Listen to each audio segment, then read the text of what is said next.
All right, last time when we were playing, you ended up in the wildlands with Claudia. Do you remember Yeah. all the stuff that happened? Let me know if the music's too loud for you, and I'll change it. Oh, well, yeah. No, no, that's good. There was a lot. Um, we had we're basically chasing the party here. We ended up uh, sort of going through a portal, a fairy ring portal, and ended up getting a slave who captured one of them, and we sort of pressed him into, or took him hostage, I guess is what we're saying. Yeah, you've got it. And he's Got now him as leading us hostage right to now. Yep. where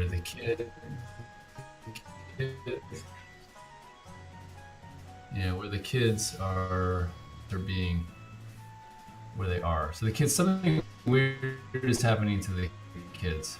They're being Yeah. sold off as slaves. We Yeah. think. You broke up a little bit there. The internet's is being odd Gotta go and tonight. rescue the kids. And we both. Can you hear me, Josh? Okay. Well, we both. Claudia, yeah, we're good. I can hear you. Okay. Yeah. Um, Um. Yeah. Claudia and Lester nearly died. Yeah, Claudia and Lester nearly died. You guys ended up in the wildlands with a hostage, this slaver named Carter, and you fought him and his wife Calypso after teleporting through the fairy circle. Quentin and Sybil jumped in front of you. Presumably they took off with the cart that belonged to the slavers because there was some time distortion that occurred when you jumped through the portal. So they ended up there a little bit ahead of you, and they're somewhere else right now. And so you guys almost died. Lester barely survived, only like his crossbow in one hand and a sandwich in the other, just stuffing sandwiches in his mouth for HP while shooting crossbow bolts off with the other hand. And then you took this guy hostage, and now you're in the wildlands, this great tremendous wilderness. All right, and you've got this guy tied up at the moment. Let me just mark him as restrained. And you're trying to get him to lead you to the drop-off point where they were distributing these children to the barbarians, presumably. You don't exactly know the exact details of that arrangement. And do you remember what happened to Albertus? Fat man Albertus? He was doing some stuff with a spell book. Yeah. And he jumped in. He jumped in the portal, and you guys jumped in after him. Yeah, you're not sure where he is right now. Right. So.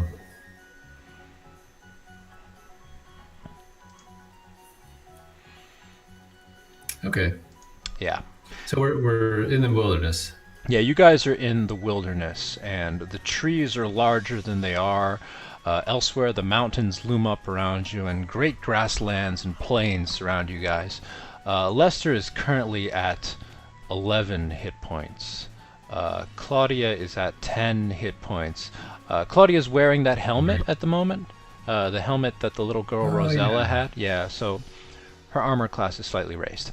And your man Carter here is at 1 hit point. Barely keeping him alive.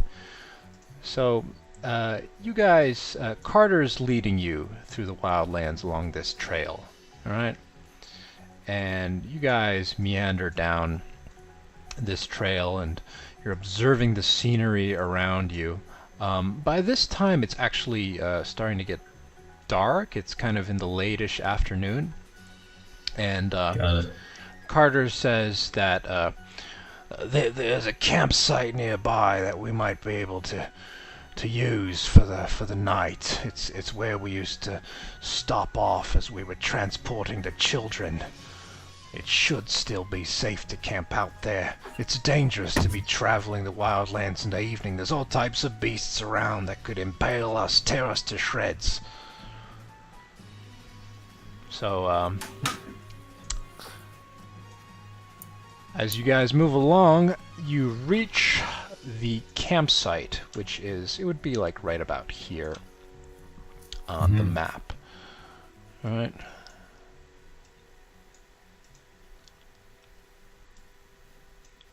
And you should be moving to the new page.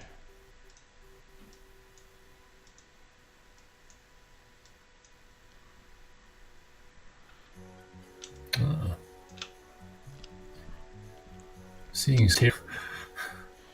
Sorry? What was that? I'm seeing something here that looks like the remains of Tehran's cart, but it probably isn't in his cart. Yeah, yeah. So as you guys meander down the road, you do reach what looks like a campsite. You see a tent and a fire pit in the distance, and there appears to be something that looks like a cart, but there appears to be a bloody mess in front of you. So you should be able to move yourself now, and Claudia's making sure that this guy doesn't escape. So feel free to go down and take a look at it.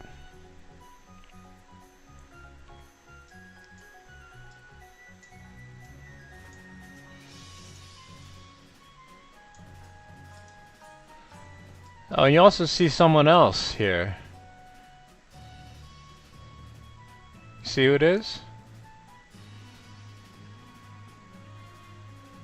Josh, you there? Hello? Hello, Josh. Can't hear you right now. I think your mic went off, or maybe your internet got screwed up.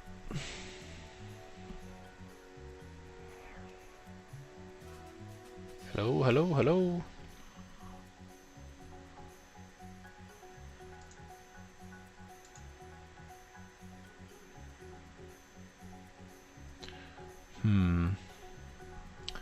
I might try calling you on Messenger. Just hold on a second.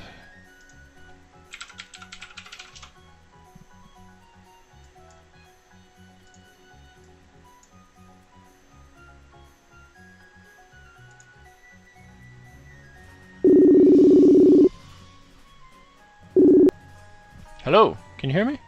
Oh, hey Jeremy, we had some technical difficulties here. Yeah, what happened? Did your computer crash? No, you just dropped off the screen. Oh, I dropped off the screen?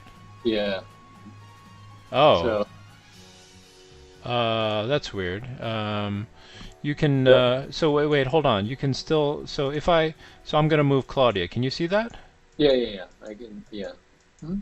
Okay, well then we're just gonna keep on going like this. Yeah, you can see me move her, yeah? Yeah. Okay, it's fine. And if I move Carter, you can see that as well, yeah? Yeah. Okay, fine. Yeah, so then it's just Roll20 being borked. So yeah, we're just gonna keep on going. Okay. Well, do we need to do anything for the audio, or? No, this sounds fine. Try saying something. Yeah. Yeah, this is fine. Just leave it like that. Roll20 is borked. Okay. So you're at this campsite, and who do you see in front of you? It looks like Albertus. Yes, you see the mangled corpse of Albertus Allwright, the former kidnapper of the children of Aquaria.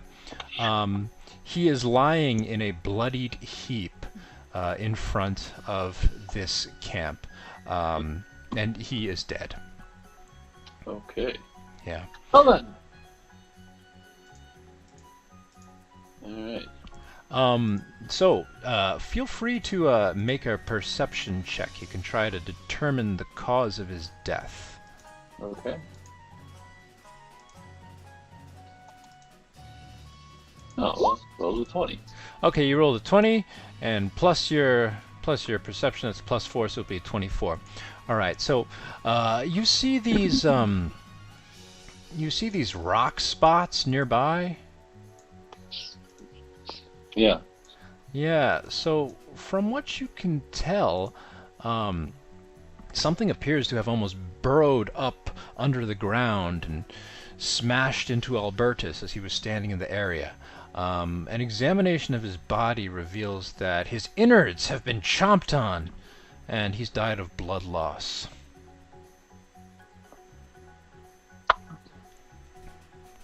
Oh, lost you there, second Jeremy. Oh, so his innards have been chomped out, and you can tell that he's died of blood loss. Chomped out, huh? Yeah, and it appears that these strange rocks this rubble nearby. It's almost like something burrowed through the ground and burst out of the ground and then chomped on him.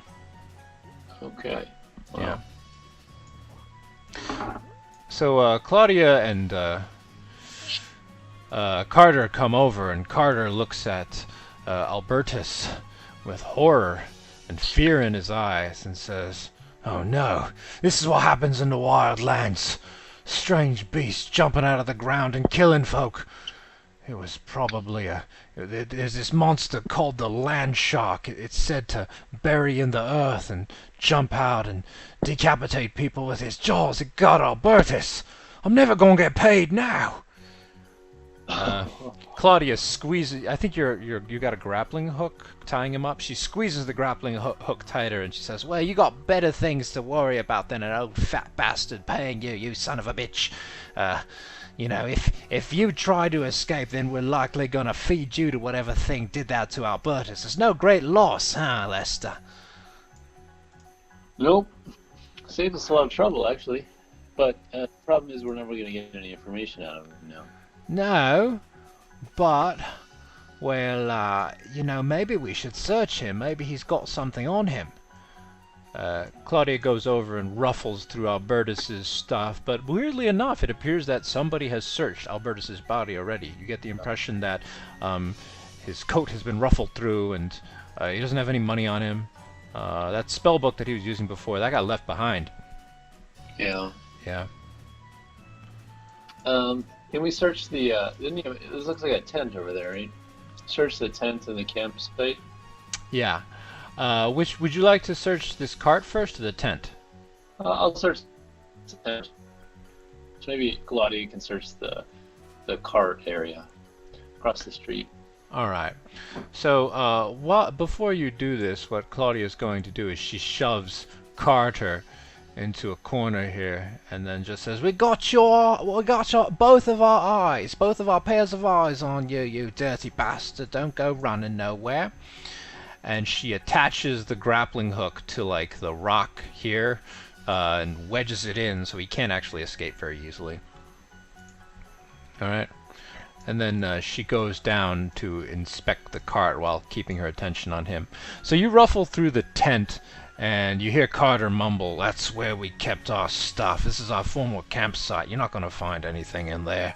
And you find some bedrolls that apparently the slavers used, and in general it kind of just looks like a campsite that they maintained whenever they were passing through the area. You do find a couple books actually lying underneath the bedrolls, and they appear to be travel guides to the wildlands.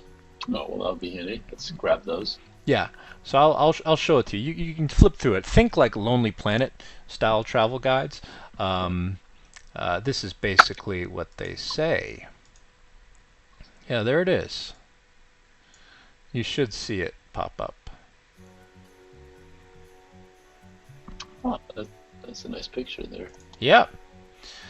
So, these are the wild lands, the wilderness on the southern peninsula of the known world between Tartec and Fairy Country. The wildlands are known for their rollicking plains, massive mountains, and green fields stretching as far as the eye can see. It's a land full of the great beauty of nature, but also a place known for its untamed savagery. The creatures living in the wildlands are bigger, stronger, and more hostile than your normal animals, with wolves, rhinoceroses, and bears twice the size of their counterparts seen in other areas of the continent. The beasts of the wildlands are often referred to as dire creatures, for example, dire wolves, and there are also species native to this region that are rarely seen in other parts of the world. These include the boulette, a giant monster sometimes called a land shark, which burrows deep into the earth only to spring out on unsuspecting victims; the periton, a winged beast which resembles a vulture with the head of a stag; the owlbear, a grumpy cross between a gigantic owl and a big brown bear; and the griffin, your standard flying eagle-lion hybrid of death. The only humans who have been able to tame the wildlands are the barbarians, who take pride in their ability to carve out a home in a region that would chew most men and women up and spit them out. Oh. So, some classic wildlife there, including the owlbear, a very classic Dungeons and Dragons enemy. Yeah. Are the others also from the Dungeons and Dragons? Yes, yes. The Boulette and the Periton and the Griffin are all in Dungeons and Dragons. The Boulette, the Periton, and the Owlbear are kind of traditional Dungeons and Dragons creatures. The Griffin was Griffins were mentioned in the 13th Hour. Yeah. In one sure. in one sentence, a Griffin was mentioned. Sure.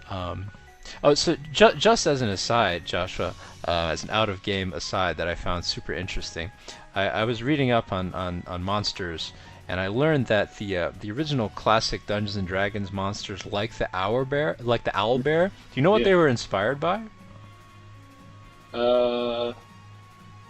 No. So Gary Gygax, the original creator of Dungeons and Dragons, while he was coming up with monster ideas, he basically went and bought a whole bunch of bootleg little miniature toys, little monsters that were made in Hong Kong, and they were all these Japanese monster toys and kind of like bootleg crappy paint jobs. And one of them was like a bear with an owl beak, and he made that into the owl bear. And like a bunch of other classic D&D monsters are actually inspired by these little Hong Kong bootleg toys. Oh, nice. Yeah, I just thought that was funny, and very very relatable, I think. Was there a particular line for them? No, it was basically just little baggies. This was back in the 70s, so it was just he went to like a corner store and there were just little baggies of toys. Right. Okay. And it kind of like what you remember growing up with, just the little baggies. He doesn't know what the line was because like they were sold and resold and whatever. But you can find in interviews. He's just like, yeah, this one monster looked weird, so I decided to take it and appropriate it and made it into this monster that's now a classic D&D creation, which I just think is funny, Yeah. and very it's like what we used to do as kids, pretty much. Yeah. Yeah. No, it's like the little unnamed kind of things. Yeah, like the stuff you'd find in like Oriental Trading magazine. Right. Yeah. Anyways, going back to the game. So yeah, this is the Wildlands guidebook that you've discovered, and there's a section in the back of the guidebook specifically about the barbarians of the Wildlands, these barbarian tribes who you had an unfortunate run-in with before at the beginning of this this campaign. Let me just show you that now. All right, the barbarians of the Wildlands. You can see a picture of what they look like if you click on it. Yeah. Yep. Fear and awe surround the barbarians of the Wildlands, a proud people who reside in the dangerous south of the continent. Widely known for their skill at fighting the beasts of the Wildlands, taming them, and even riding them into battle, the barbarians divided centuries ago into two separate clans, the Grizzly Manes and the Claw Runners, and became notorious for raiding the border villages of Tartec for generations. Most agree that their animosity against the Tartec nation dates back to the rule of King Darian I, whose armies drove them from the greater plains of the continent and pushed them farther and farther south. Kings Darian II and III continued this aggressive routing of the barbarians, especially when they discovered that many of the species in the Wildlands were of hardier stock than normal animals, and could be valuable war beasts or trading commodities. After decades of clashes between Tartec forces and the barbarians, a shaky peace treaty was established between King Darian IV and the current matriarch of the barbarians, Kerrigan Grizzlymane, about a year ago. Under this treaty, the Wildlands were officially established as a reservation free of Tartec interference for the next 100 years. In return, the barbarians agreed to cease attacking Tartec's border towns. 4 times a year, trading posts would also be set up along the border of Tartec and the Wildlands to exchange goods such as animal skins or horses for weapons and food. King Darian IV called the treaty a fabulous idea that I came up with after drinking my immortality potion one morning. Yeah. But while it may have stopped outright fighting between Tartec's soldiers and the barbarians, widespread mistrust between the two groups exists.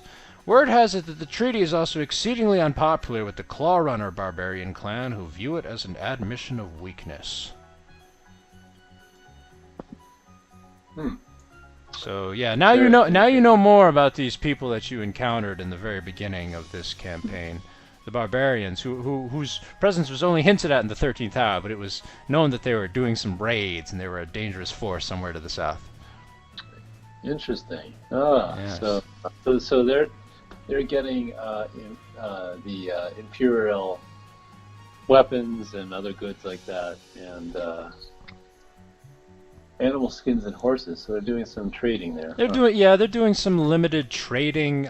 They're kind of, they're kind of people that used to inhabit more of the Tartec kingdom, and then the whole lineage of King Darian's kind of just pushed them back, kept on pushing them back, and then they're just stuck. They're just stuck in what's essentially a reservation right now, and the raids have stopped, and there's some limited trading, but the Tartec people and the barbarians probably don't get along too well. Huh. Kind of like the U.S. giving arms to Afghanistan and Iran. Kind of, yeah, it's kind of, or kind of like Native Americans, if you think about it. Native Americans getting shafted and thrown on reservations. Yeah. Yeah. So. Okay.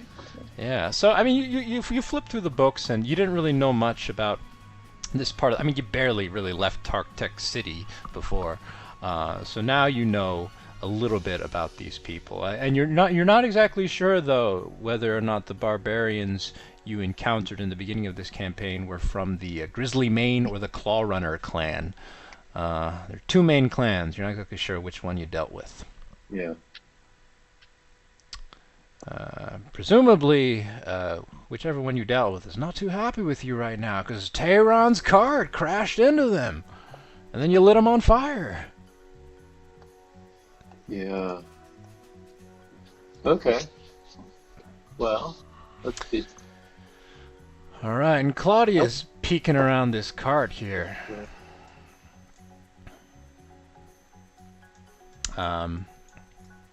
So she goes over to Carter and says, "Hey Carter, that cart over there that's basically been destroyed, that wouldn't happen to be the one you slavers previously had, would it?" Because they had a cart originally, when you guys first jumped out of the fairy circle, you caught a glimpse of the cart, but that was commandeered before you guys went through. And Carter peers over the campfire and looks at it and says, "Sure looks like it. Whoever those people were that stole it, they don't seem to have ended up so well. Crashed it into the rocks there." So you should go over and take a look at it, I think. Yeah.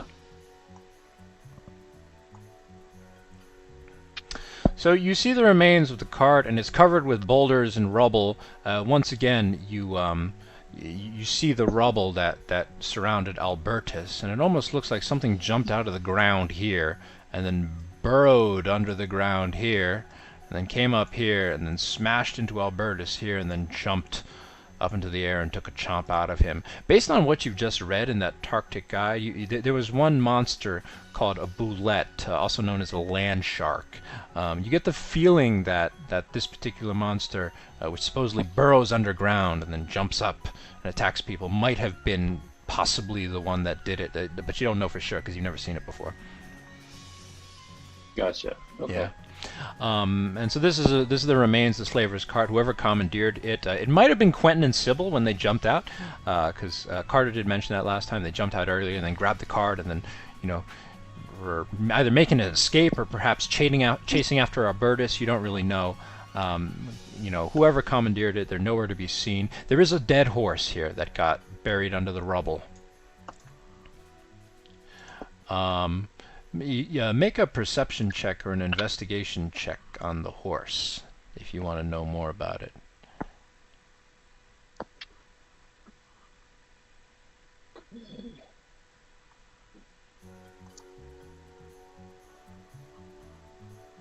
Alright, so you rolled a 12. Let's see. Do you want to use perception or investigation? They're both about the same, actually, I think. Yeah, you get a +4 to both. Okay, so... I don't know. It doesn't matter, right? Yeah, it doesn't really matter. So +4 modifier, that means it's 16. Alright, you can't tell exactly what happened, but you can see that the horse, while it was injured by the rubble, that doesn't appear to be what killed it. It appears to have been bitten open, and its heart is missing, based on what you can see. Wow. Yeah. It's a grisly sight. All right. Well, So now it is. Now it's getting pretty late in the evening, and you guys should probably try setting up a camp. yeah. Let's see. Are we near any water? It looks like on the map we were sort of near water, but Yeah, you were sort of near water. So I don't have it on this particular map, but there is a stream running kind of along the upper north here, and so there doesn't appear to be anything dangerous near the stream, so you could go over and grab water if you need it. okay. Yeah. Uh, You could use these barrels that are lying in the car. They're intact. Okay. I guess there is shelter here, so I guess it's probably the easiest thing to do. Just stay here, rather than trying to find a new site. So. Yeah. Okay. Well, maybe one person can go and get some water, and then someone else can stay by start a fire. We don't have food though, do we? I think we have. You have one ration. We have one ration. All right, so we may have to do some hunting. Well, Lester, we could also, I don't know how you feel about this, Lester, we could eat the horse. Yes, we could. We could. Or we could eat Albertus, which is barbaric, but he got a lot of fat on him. Or we could eat this asshole Carter, and Carter looks fearful. No, I think that's I don't think we need to resort to cannibalism just yet. Oh, yeah, I was just kidding, Lester. I wouldn't actually eat any of these people. There is the horse, I suppose. We're not gonna eat Hubert. He's too skinny anyways. The horse? Yeah. Yeah, even the horse. I don't know about the horse. The horse looks like you could remove parts of it and eat it if you so desired. It's up to you. Or you can go hunting. Keep in mind that if you go hunting, you are quite low on HP right now, and you also have a prisoner in the midst. So someone needs to keep an eye on the prisoner, and you would also have to potentially go scurrying about trying to kill things with 11 hit points for you and only 10 hit points for Claudia. Right. Yeah. Yeah. Well, I don't know. Might as well make use of the horse. Okay. Horse. We don't have a pot or anything like that, right? Is there anything? Oh, there's like limited cooking supplies in the tent. Oh, Yeah. okay. Don't worry about cooking supplies. There's limited stuff in the tent. There's like a fire pit right here. Oh, okay. Yeah. All right, so we can make like a horse. We can make like a horse head stew. Oh, sounds a bit gross, Lester. I never had horse before. Have you? No, but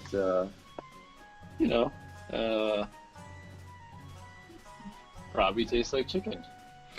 Well, all right. Who should collect the water and who should cut up the horse?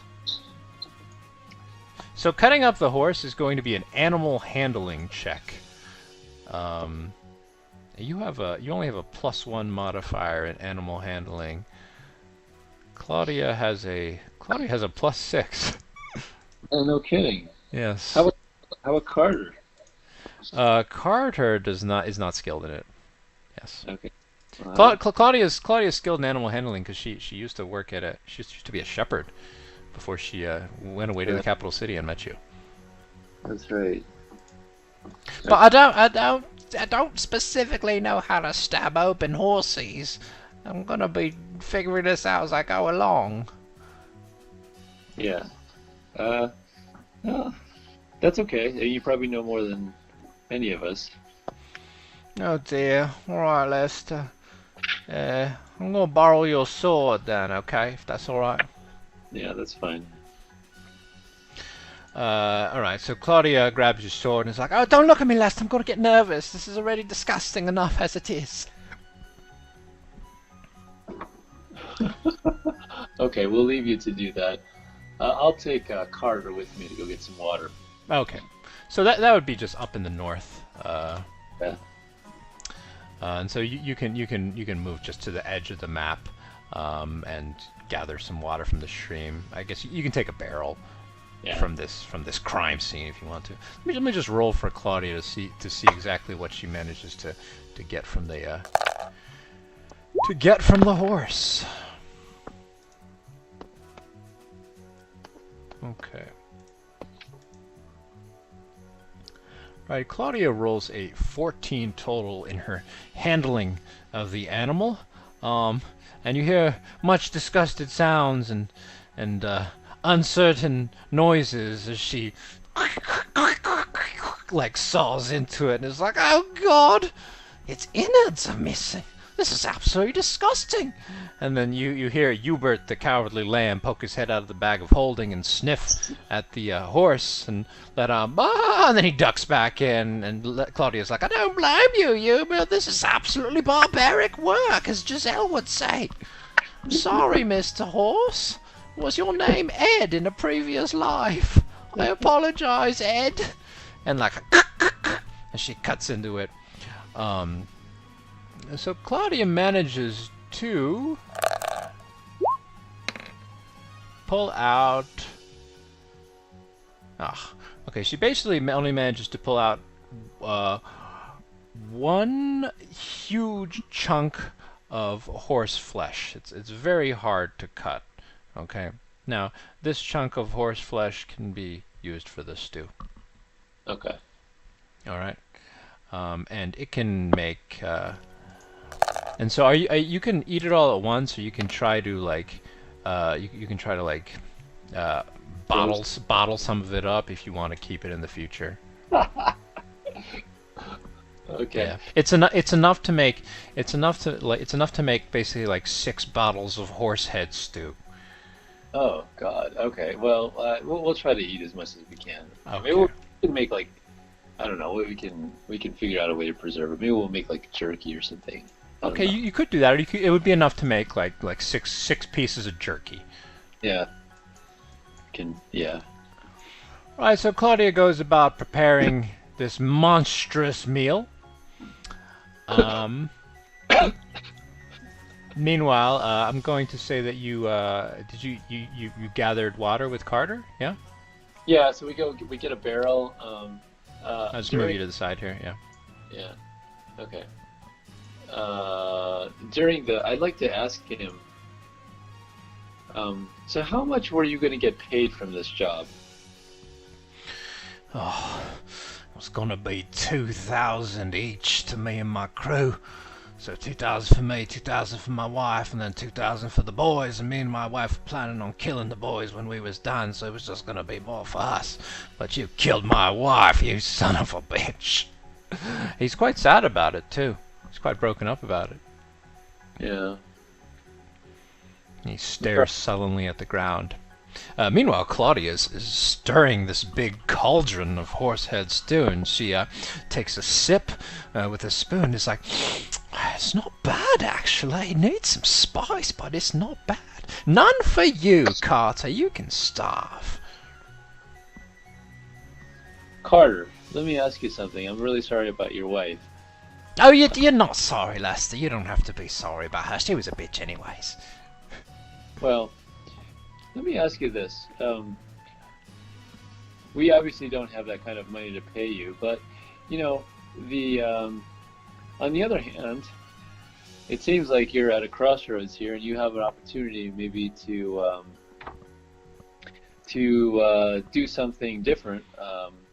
You know, I think at the end of the day, we're probably going to have to head back to the capital city. But I bet if the king knew, and given that we just saved the king's life, he might care. If the king knew that someone helped to subdue barbarians, you know, save children in the kingdom, he might be willing to reward you. I don't know how much, but just it's worth a try. Hmm. So I think you tried to persuade him of this earlier, yes? I don't remember. I don't think so. Maybe. Yeah. All right. Okay. You can make a persuasion roll. Wait, persuasion. Yeah. What is that one? Is it? It's going to be a d20 plus your persuasion modifier. Yeah. All right. All of these are just d20s plus whatever modifier you have.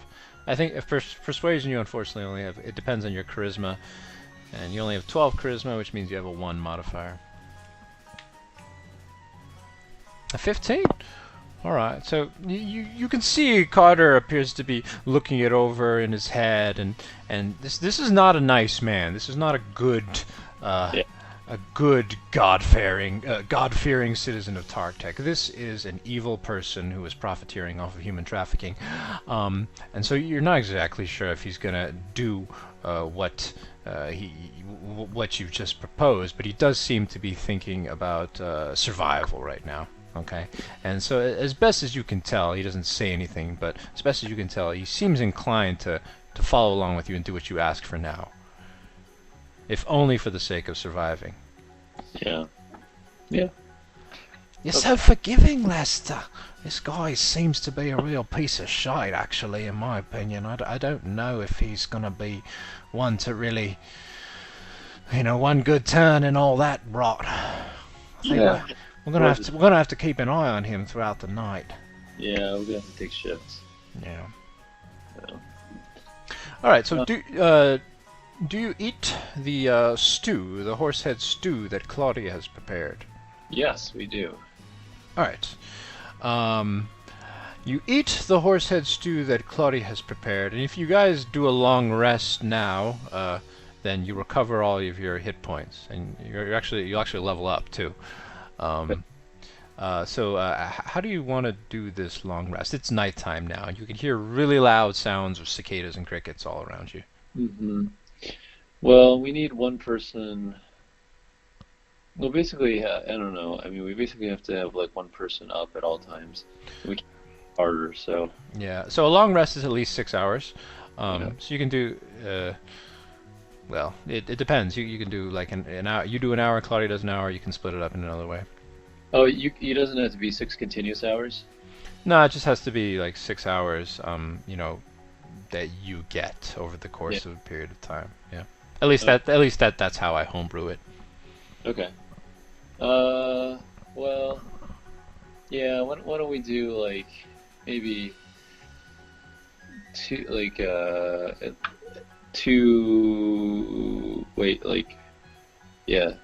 2-hour periods maybe. Okay. You do 3 2-hour periods.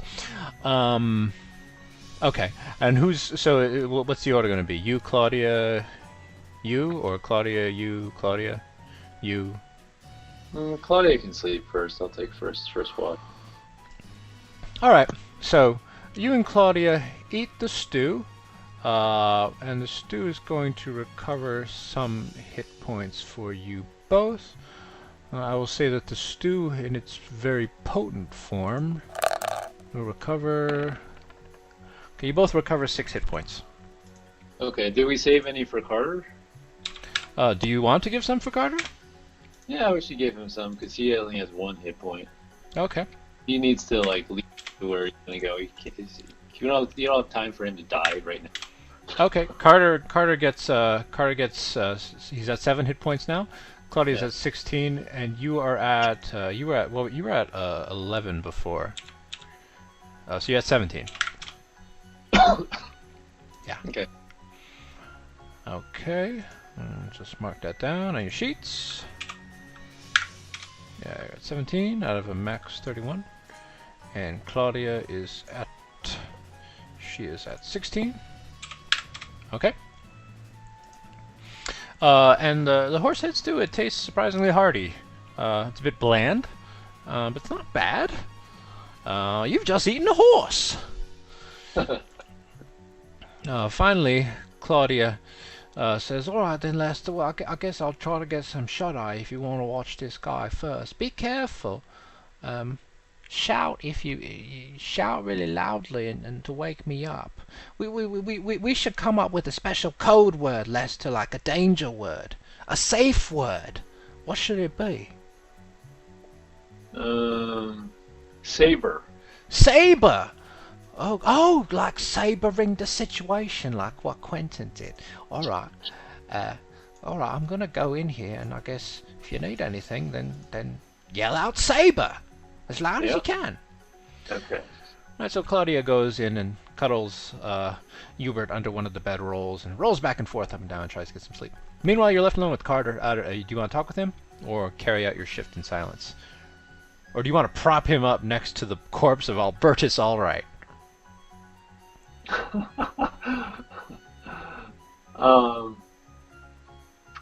No, I'll let him. Does he have a bed, like a bedroll to sleep on? You can give him one if you're feeling good-hearted. Yeah, I'll give him a bedroll. Oh, okay. Yeah. All right, so you give him a bedroll, and he hunkers down on it, looking sullen. Once again, not a particularly nice man. But there he is. All right, so let me just see if anything happens during your shift. Okay, nothing happens during your shift. All right. So do you want to switch off with Claudia? And you're both doing shifts of what? 3? Or you're both doing 3 shifts, yeah? Yeah, 2 Okay. hours. Okay. So then you switch with Claudia. She yawns and is like, "Oh, Lester, my back hurts. I'm getting old. I'm not cut out for these hard pallets on the earth. City life's been making me soft." Right, so you hop in the tent and go to get some sleep. Claudia pokes. And to sleep. Claudia pokes this asshole Carter every 5 minutes in order to intimidate him as he's kind of nodding off. Let me just see if anything happens during her shift. Okay, nothing happens during her shift. Alright, back to you. Right. Right, let's just see if anything happens. Oh, damn, a 20! Alright, so, unfortunately, something happens. As you are watching Carter, and observing the great wilderness around you, you see a vulture-like creature descend down from the skies. Oh, that's really huge. Okay. You see a vulture-like creature descend down from the sky, alright? And it comes down and begins feasting upon the horse that you saw dead here. It begins feasting on its remains and munching at the horse's head. And you're not sure if this is the thing that pulled out its heart, but it quite possibly might be the monster that pulled out its heart. It appears to be some sort of scavenger, some kind of vulture. And it hasn't immediately noticed you yet. What will you do? We will just watch it. For now, I'm gonna train my crossbow on it, though. Okay, you're going to train your crossbow on it. So what you can do is that you can prepare what's called a reaction. A reaction is basically you decide on a trigger, and then if that trigger happens, then you get to immediately take a certain action. So what would you like to do? I will. Can I? I'll load like a firebolt in there. You want to load a firebolt? Okay, you want to light the whole thing on fire. All right. No, just, and then if each of these squares is 5 feet. Yes. Okay. 1, 2, 3, 4, 5, 6. So 1, 2. If the creature gets 15 feet away. Yes. Then, because it's 10 feet, I think, in all directions, right? Yes. For the fire. Yes. Right. So 15 feet away. So that should put us right at the edge of the damage, but out of it's out of range still. So then I'll shoot him. So basically, if the thing like flies to here, like this bottom square here. Oh, 15 feet from us. So Oh, like, 5, 10 feet. So like here? Yeah. Like exactly. this one? Okay. All right. So if the thing approaches like this area here, or like this radius here, then you will fire the bolt. Right. Basically, it's where the road starts. Okay. I guess. So if you hit it here, your fire will just hit it won't hit you. It'll just hit the very edge right here. Okay. Yeah. All right. All right. So let me see if the thing notices you. It is munching on this horse.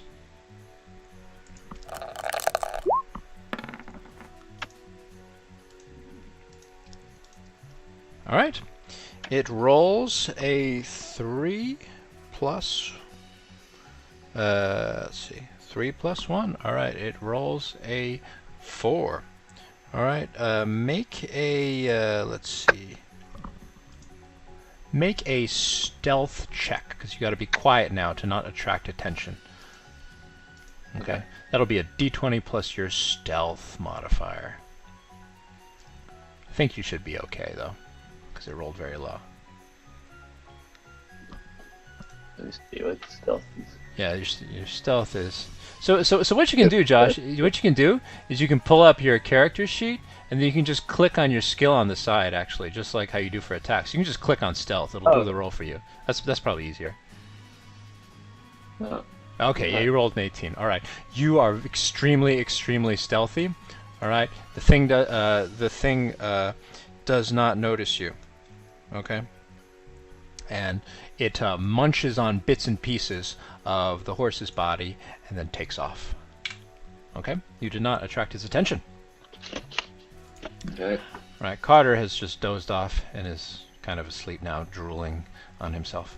All right, so that's the end of your shift. This is your second shift, I think, yeah? Yeah. All right, so you switch off with Claudia. Claudia's like, oh, I'm having weird dreams, less of jumping through trans-dimensional portals and being dead and then talking with other people in my dreams, and there are gigolos in there, and King Darian showed up. Oh, it's been one hell of a week, Lester. Yeah, that's for sure. Okay, Claudia rolled a... what did she roll? Okay, Claudia rolled a 14. Nothing happens on her shift. Finally, it's your last shift. Okay? Okay. Your very last shift. And let's see. Okay, a 20. Alright, so... once again, that strange flying monster comes down to feast on the horse, the dead remains of the horse. Unfortunately, this time there's 2 of them. Alright. What would you like to do? Same thing? Same thing. Okay. You do the same thing. Okay, so once again, roll me just a stealth check. Just to see how quiet you are.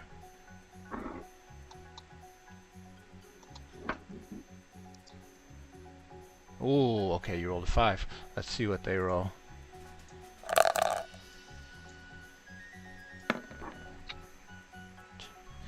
Alright. Let's see if both of them noticed you or just one. Okay. Unfortunately, both of these creatures, as they finish feasting up on the horse, they turn their attention towards you, a very healthy snack, and then they begin flapping their wings and let out caw, caw sounds, and hostile intent appears imminent. And so you've got your crossbow trained on them, doing the same reaction as before, yeah? Yeah. Okay.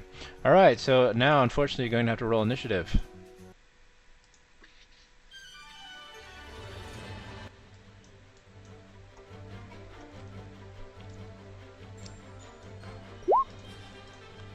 Okay, you roll a 19 for initiative. Let me roll for these 2 creatures. Okay, the first one rolls an 11.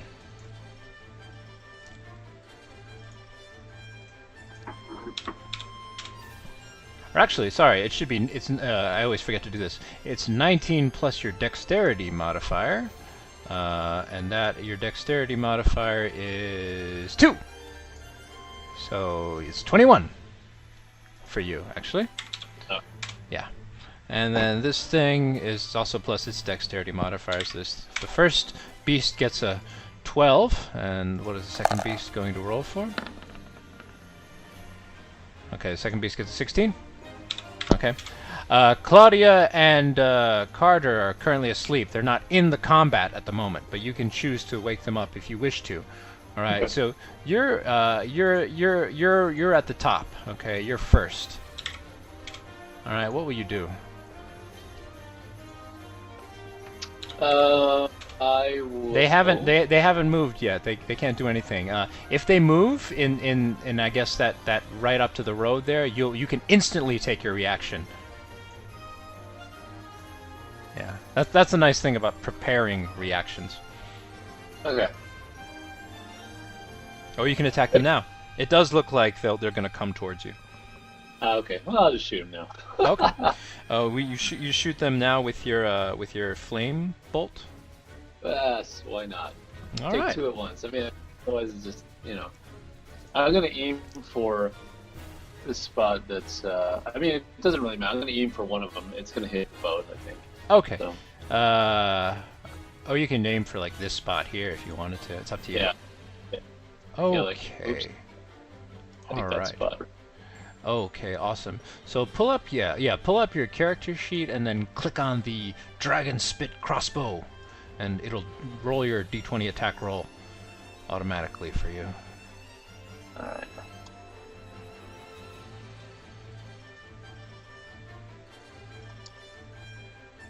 Okay, yeah, that definitely hits, and you're aiming for the ground anyway, so yeah. So -1 fireburst bolt. Okay. Alright, so Lester LeFoe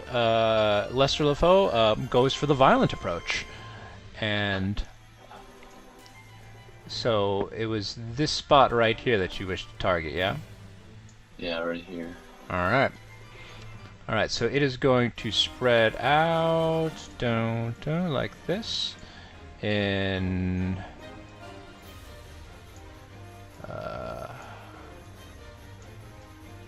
all directions, doing some damage to the cart as well. But the cart's already shafted, so.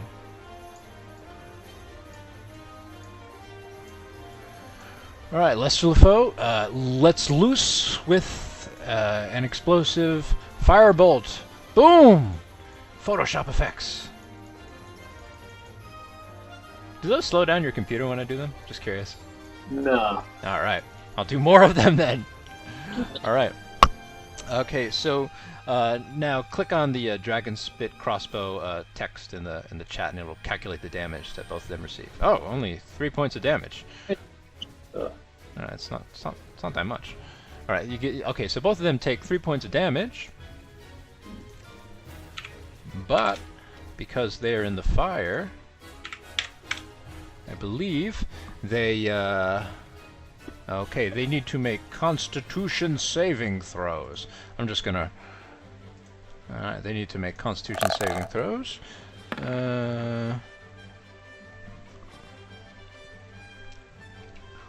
Okay, so the first one takes.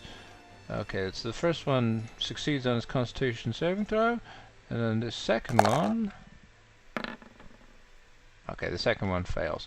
All right, so the fire does an extra 2d8 damage.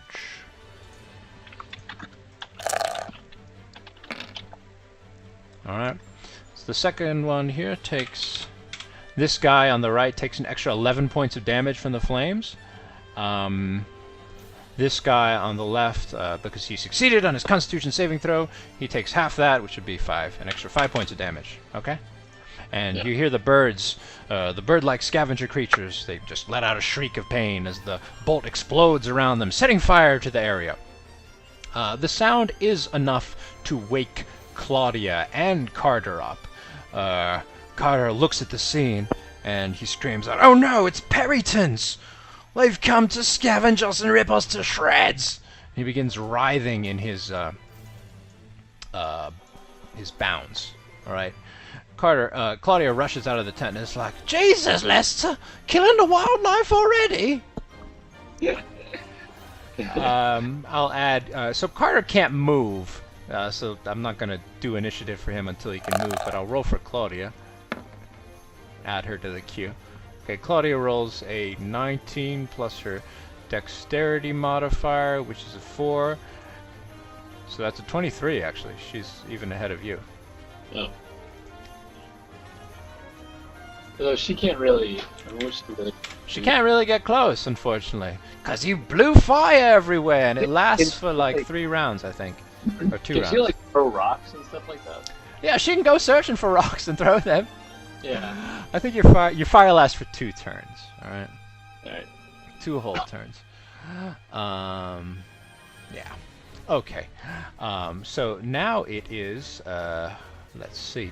Alright, it's the creature's turns, alright? So this creature here is going to try to move and flap at you and attack you. 5, 10, 15, 20, 25. Alright, now it needs to make a Constitution saving throw to get past, to not take any damage from the fire. Alright, it rolled an 18. Alright, so it's just going to take half damage. Alright, so it takes 7 additional damage from moving through the flames. And the creature seems to be on its last legs.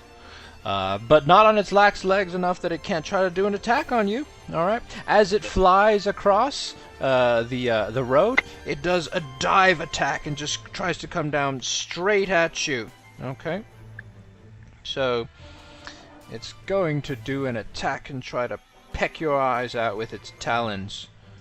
Let's see what it does. See if it manages to hit. Alright, so altogether it rolled a 17. That pierces your armor class, I believe. Yeah? Yeah. Yeah.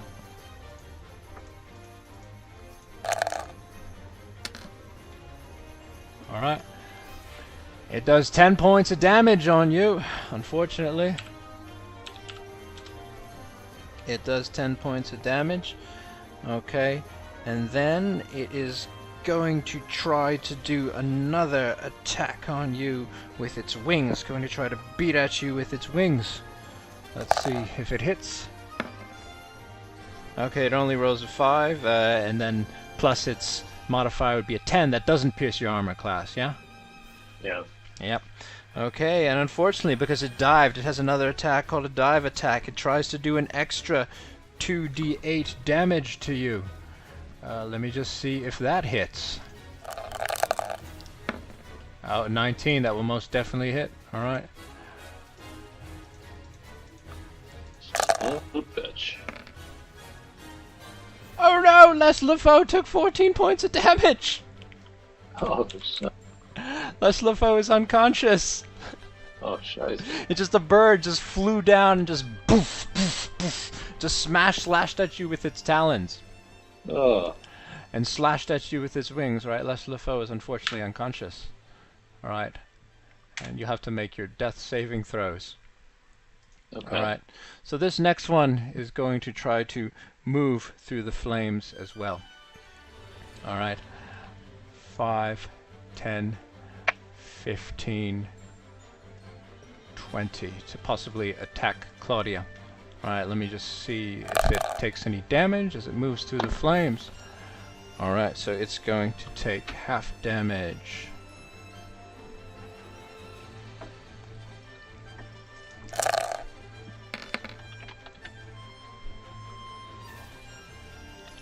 Alright. It takes 6 points of damage as it moves through the flames. Alright, and it's going to try to attack Claudia with its talons. The first one will hit. Alright. 2d. It's going... So it does 8 damage on Claudia. Okay. And then it tries to attack once more.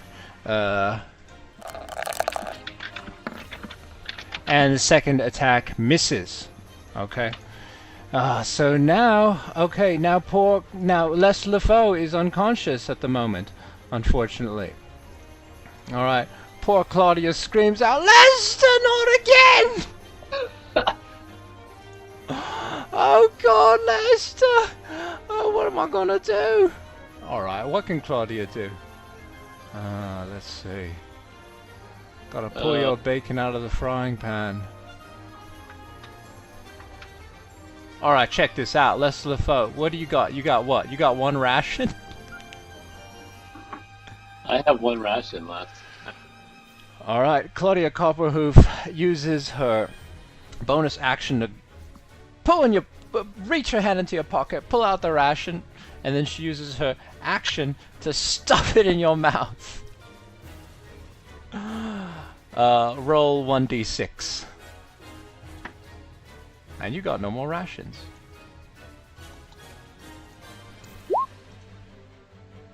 Okay, you recover 6 points of HP. Back in action again. You just kind of, you just feel like this dirty, like MRE food just being shoved into your mouth, and it propels you back into life at 6 hit points. And Claudia screams, "Oh, Lester, stop dying on me all the time! We can't keep on doing this!" You're no longer unconscious. Okay. Right, you're at 6 HP. And yeah, so now that's all she can do, really. It's your turn. Alright. So the beast in front of you looks extremely weak. The one on the other side does not look as weak. Okay. Well, I'll just finish off the one in front of me. Can I just hit it with the crossbow, like the button, like melee style? It would be better to use your mace because the damage would be greater. Oh, but then I have to I could just drop the crossbow. You can just drop it, yeah. Yeah, I drop. All right, I'll use that then. All right, you drop the crossbow like right here on the rubble. What's his face?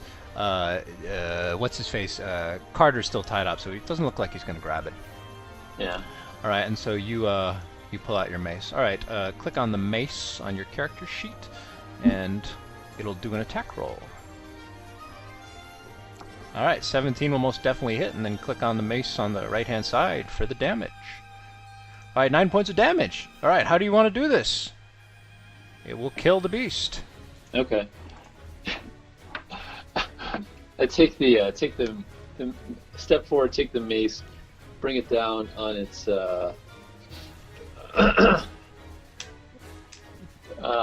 bring it down on its noggin, slam it into the ground. Fearsome, absolutely fearsome, Lester. You've got such a violent streak once we're outside the capital city, screams out Claudia as you just who's your daddy with the mace, slapping it against your hand, just treat it like a warhammer, just smashing it down on the thing. The thing goes yeah, collapses breakfast to the ground. for tomorrow morning. Well, these things might taste better than the horses. They're already sitting. They're already cooked. So. Okay, so this other one, after seeing you smash its friend to the ground, this one's probably going to try to make a run for it. All right, so it tries to flap off this way. All right, and Claudia gets an attack of opportunity on it. Okay. Okay, that attack of opportunity will hit. Claudia is going to smash it with her staff of vines.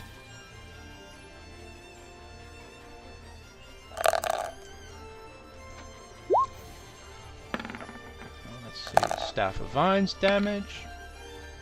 Right, the thing takes 11 points of damage. Claudia cannot use her entangling spell because she used it too many times the other night. Alright? Yeah. Okay. So the thing is, so its movement speed is 60 feet while flying, and so it's kind of like hovering on the ground right now, and so it's going to take off. So it moved, I think, 5, 10, 15, 20, 25, 30. Okay, so this one gets away. Okay. Alright, so one of them got away. But you managed to bash one to the ground. Okay? And so this thing that you smashed to the ground, this was, I'll show you it, this was called a periton. And you can pull out the guidebook that you got and look up the page. It's got a page describing the monster and an illustration. A winged scavenger indigenous to the wildlands, which resembles a vulture with the head of a stag. Peritons are fond of ripping out the hearts of their prey and aren't particularly picky. They'll eat horse hearts and human hearts alike. Wow. Yeah. Okay.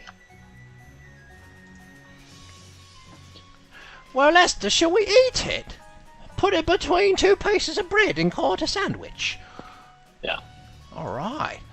I suppose you want me to cut it up again? Yeah, we can do that in the morning, though. Okay. We take the feathers off, I guess, first. All right. So you and Claudia busy yourselves with pulling the feathers off the thing, and you can hear Carter sweating behind you, saying, "You people are merciless. First you kill my wife, then you kill a periton. I gotta get out of here." And he's kind of struggling. He can't break the grappling hook at the moment, though. All right, so you skin this bird up, and I guess you can spit it, and I don't know, put it atop the fire if you want to. Yeah. I forgot whose shift that was. That was mine. That was your last one, yeah? That was my last one. All right. So I'm guessing you go back to sleep. Yeah, got one more. Claudia's got one more. Yeah, that's fine. Yeah, she can cook the bird. It's gonna be Thanksgiving. Yep. Thanksgiving in the morning. Nothing happens during her shift, but she cooks the bird. Let me roll an animal handling check for Claudia. See how well she cooks it. Oh no, a 2! Oh wait, but wait. Let's see. She gets a plus. She gets like a plus 6 or something like that to a modifier. She gets plus 6 animal handling. So 8. 8. All right. Okay. So 8. Oh, all right. Well, unfortunately, it's not particularly high. Okay. She pulls out she manages to pull out kind of like 4 drumstick-looking pieces of meat from the thing, and then has that sizzling in the whatchamacallit, the pan that you're using to cook this on by the time you wake up. Okay. Now, so 4 pieces of meat, and each one only recovers, unfortunately, it only recovers a single hit point. So it's because she rolled it not too high. So if you eat 2 and Claudia eats 2, you both get 2 hit points back. It's not that great. Something like that. Yeah. All right. All right. So finally, you're done camping out for the night. And let me just change the tone of the map. It's daytime again. So let me see. I have. Let me just keep track of my hit points. So now, because your long rest is finished, Josh, you're back to full. Oh, okay. So you're back to 23? No, you are at... 31. You're at 31. Okay. You're at 31 right now. Oh, nice. And now Claudia... You guys went through a long series of battles, actually. So Claudia is at, I believe... Claudia is at 22. All right. And all of your hit dice, I think you used hit dice, Josh. You used hit dice to recover it. They're all back. Okay. And now, actually, you guys level up also. Oh, nice. Yeah. So it's even better. So both you and Claudia are at level 6 now. Oh. Moving on up in the world. Okay, so we'll take a look at your character sheet. I'll just make a quick edit on it. You are at level 6 right now. And this means you get even more HP because you just leveled up. So let me just check how much you get. Alright, so So okay, so what you can do, Josh, you can for your HP increase, you can roll a 1d8 and add your Constitution modifier, which is only a 1, and then your additional HP will be whatever that number is, or you can just take 5 and add the 1. 1d8. Wait, is it 1d8 plus? It'll be 1d8 plus your Constitution modifier, which is a 1, or You just take 5. 5 plus 1. Yeah, so on the side. Let's roll. Yeah. Oh, Oh, yeah. 8! Very nice. There you go. You rolled well. Okay, so you get 8 plus. So you rolled a 7. Okay, so you get 8 total. Yeah. All right. Okay, so you're at 39 hit points. Oh. 39 total HP. Very nice. All right. 39 total HP, and then what else changes? If you take a look on your character sheet, if you take a look at your sneak attack thing, if you take a look at your sneak attack, which you actually forgot to use. Oh, so you forgot to do you could have done your insightful fighting on those 2 Perryton birds that attacked you to try to do extra sneak attack damage. Yeah, I recommend always trying to do that on an opponent, because you always want to try to get that extra damage. Yeah. And in fact, you could have, because the Perryton didn't notice you in the very beginning, you could have just gone. You could have just gone for a regular sneak attack. You wouldn't have to. Yeah, I always forget to use this uncanny dodge thing. Yeah, an uncanny dodge. We both forget to use that. It's unfortunate. Yeah. So remember, uncanny dodge. That could have saved your life. Yeah. Yeah. So always keep this open during combat, and always take a look at your stuff, because we've been getting into difficult situations that probably would not be so difficult. Yeah.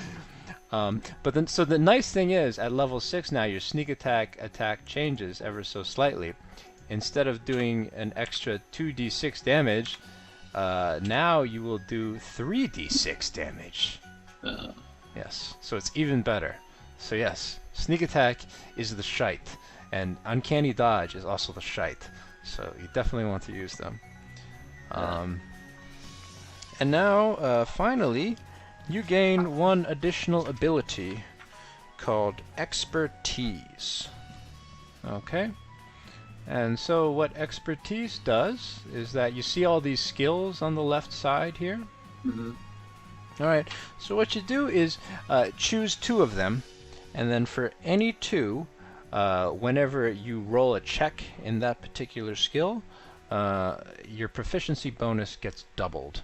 So the way this works is that all these skills, like acrobatics, animal handling, arcana, whatever, they're all dependent upon the main skills, on the main core elements of yourself on the left. Like, for example, acrobatics uses dexterity, athletics uses strength, or whatever. And so the way the numbers are calculated is basically acrobatics. It just adds your dexterity modifier. You see the 2. Animal handling, I believe that's like it just adds the 1. Okay, arcana just adds the 1 because it's dependent on your intelligence. Athletics just adds the 1 because it's dependent on your strength. But deception, which is dependent upon your charisma, you are proficient in deception. Okay, you get to add not just the 1 under your charisma here, but also the thing on top called your proficiency bonus, the 3. So it ends up being a 4. You understand how it works, sort of? Sort of, yeah. Yeah. And history here, because you're proficient in history, instead of just adding the 1 modifier that you have for intelligence, you get to add the proficiency bonus. So it becomes a 4. So basically, like in D&D, the things that are most important are the modifiers, really. Yeah. And your proficiency bonus. So what this special skill of yours called Expertise does is you choose any 2 of these skills: acrobatics, animal handling, arcana, athletics, or whatever, and then those 2 things, the proficiency bonus for those gets doubled when you make a check. Okay. Yeah. So if you want, so it depends. So now it's like, do you want to try leveling up some of the things that you're less good in and making those more reliable, or you can just go for broke on the stuff that you're already super proficient in, like deception, history, insight, or investigation, medicine, and perception. Yeah. Let me pull up my.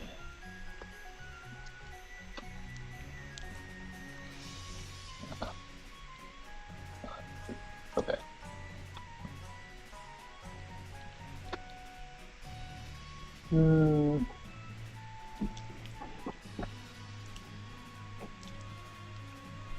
I think, let's see, I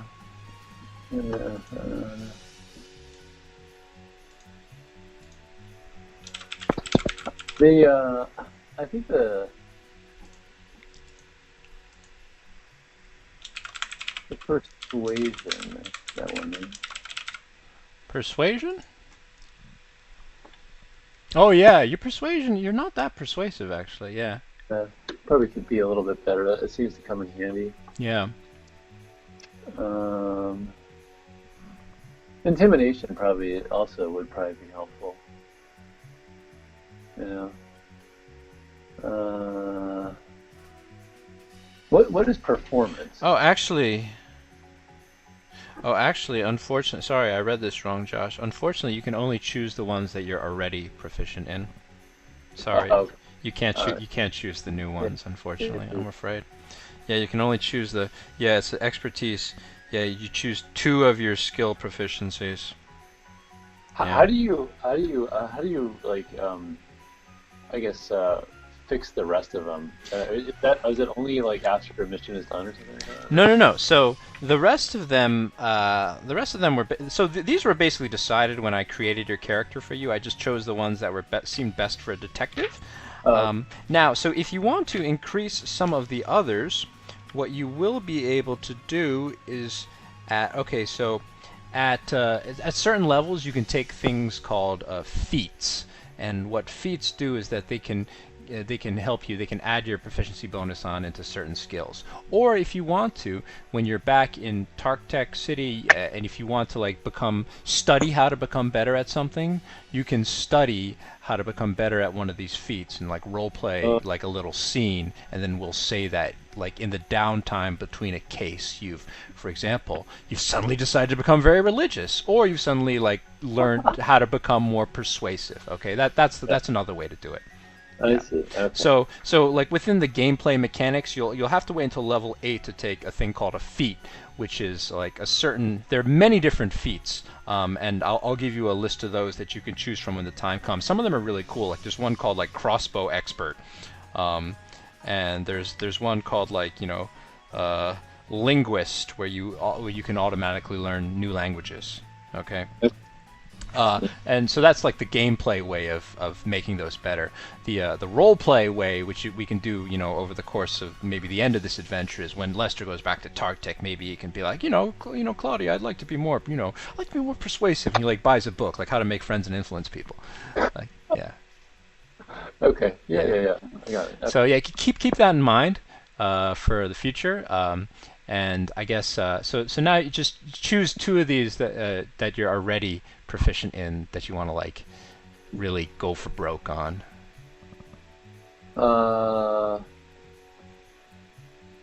Perception and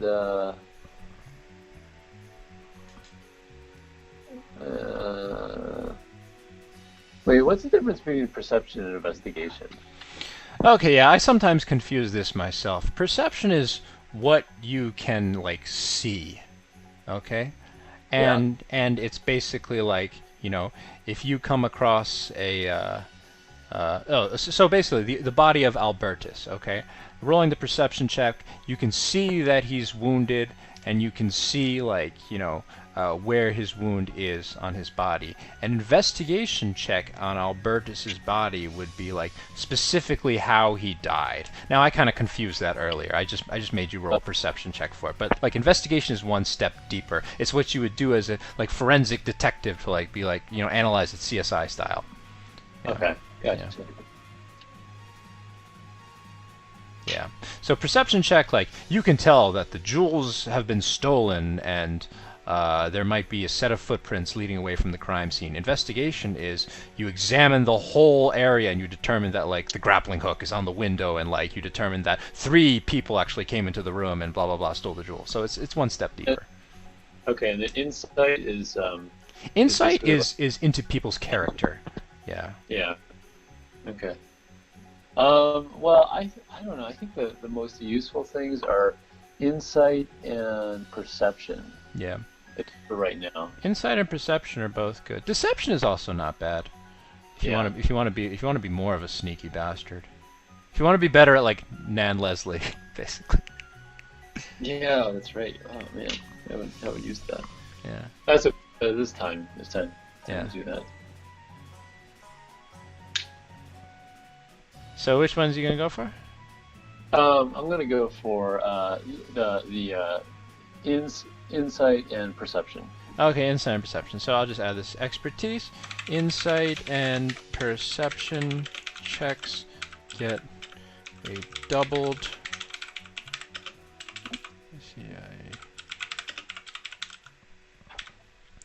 Okay.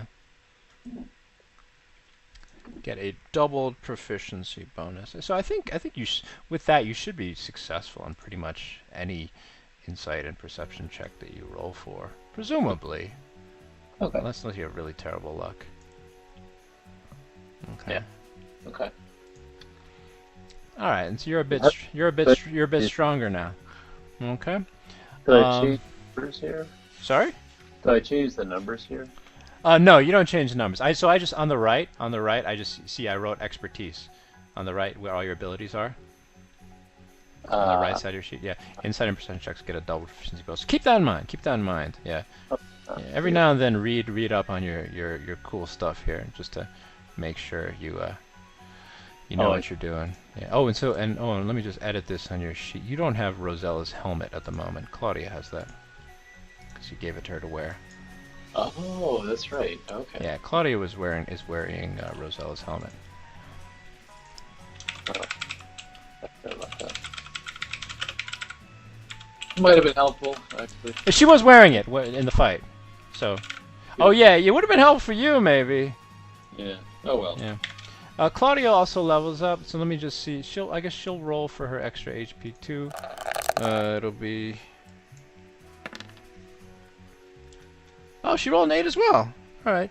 So it's going to be 8 plus her Constitution modifier. 8 plus 1 is 9. Oh, Claudia has 31 HP now. Oh, nice. Yeah. It's catching up to you. Yeah. Okay. And then Claudia gets to... What does she get? Okay, so Claudia, who also technically has a sneak attack. She doesn't really use it that much. That also changes to do 3d6 damage. And then Claudia gets expertise on stuff as well.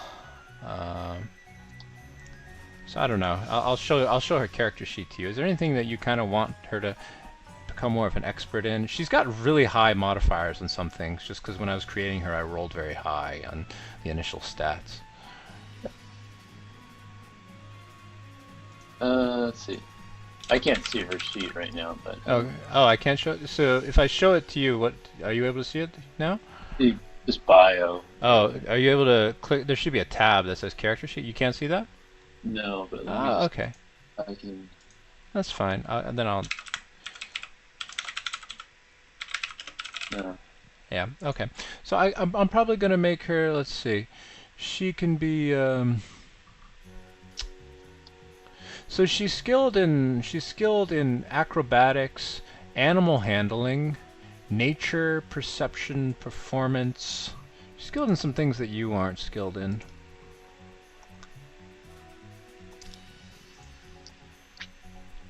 So there's some interesting things here, like the if someone's really skilled in nature, then they could potentially like search for herbs and brew their own healing potions.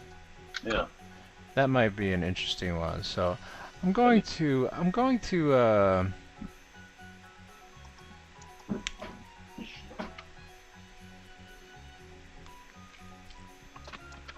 say that her nature and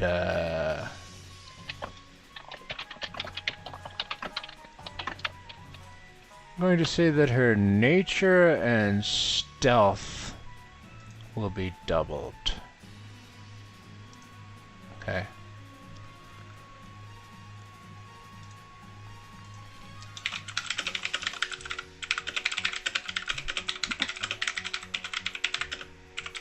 Okay.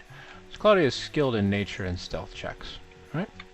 And those get doubled for her. Alright. So, okay, you're all leveled up now, finally. Is just out of curiosity, is Carter still sleeping? Carter's like sort of semi-dozing. He didn't really sleep that well throughout the evening. Yeah. I wonder if it would really throw him off if I changed into a Nan Leslie costume right now. You can if you want to. You can if you wish to change into the non-Leslie costume. I wonder. Yeah, I think that would make it more interesting. You can go for it. Yeah. So maybe yeah, if he's definitely sleeping, then I'll do it. Yeah, Carter also recovers his HP. Yeah. Okay. All right.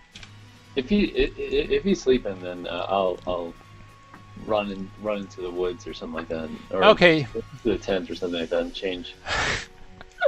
All right. You just it's just us to screw with him. Yeah, just to kind of like mess with the guy. All right. So I've marked you. So that marker means you're in disguise right now. You come back as Nan Leslie. Claudia's like, listen, what's the purpose? Is my good old Nan going for a jaunt in the wilderness? Ah? Oh God! All right. Well, I suppose if you just want to screw with him, then go ahead. Don't let me be one to stop you. But the dress might slip you up in the wilderness. I cut it short. All right, you can do that if you want to. Yeah, I cut it short. Okay, so you gonna wake him up? Yeah. Are we otherwise ready to go? Yeah, we're otherwise ready to go. I'll actually. So what I'll do is I'm gonna have Claudia make a nature check because I just gave her the expertise where she can like double all of her nature checks, and so I want her to see if she can find like herbs that you can later potentially use in the future, maybe to like make your own healing potions. Oh, okay. Because that might be. She needs to buy a herbalism kit to do so, but might be worth investing in. Let's see. Let me just have her roll nature check. Nature! Okay, she rolled a 16, so I'm going to say that she ends up finding... let's see...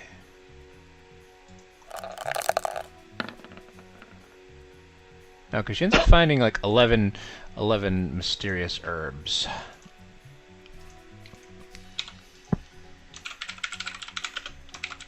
Perhaps you can use those for brewing purposes later. All right, and then you've also got like 4 drumsticks from this periton that you slew. Did we eat all the turkey?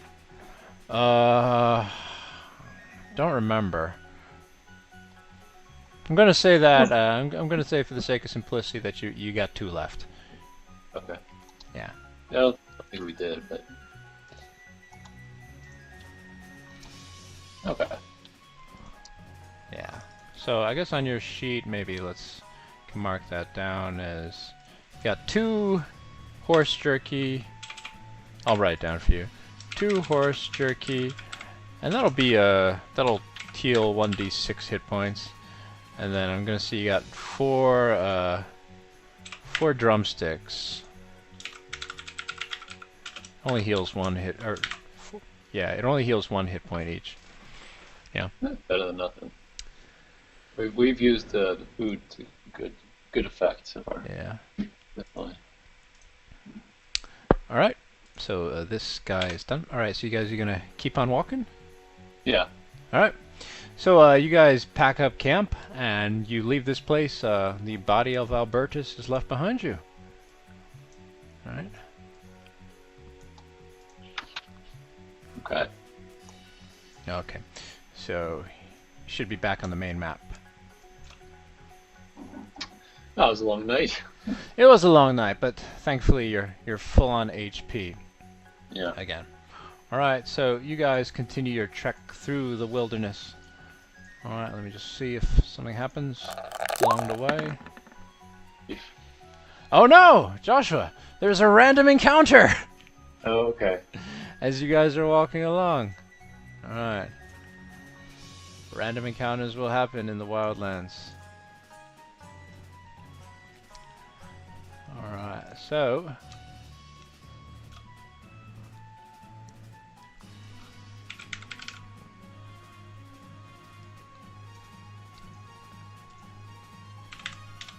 Let me just check what Carter's stats are.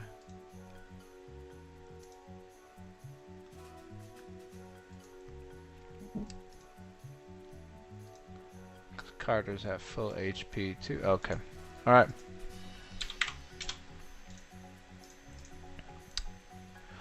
Alright, so as you guys are meandering along, throughout these Great Plains, you encounter... let's see, what do you encounter from the monster list?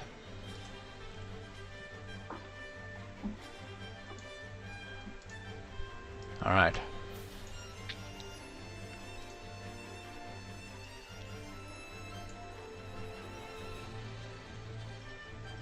Okay.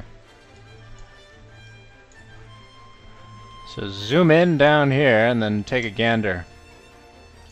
Okay. Yes. You encounter what looks like a gigantic moose and a gigantic rhinoceros engaging in what appears to be a civil war against each other. Okay? And as you guys meander into the clearing, the things turn their attention from bashing each other's heads, and then look at you! It's a new prey! And then the creatures are going to prepare to charge at you, having put their differences aside temporarily in hopes of running down some humans. Alright. So, make your initiative rolls. Okay. Let's see. Oh, lost my mouse. There we go.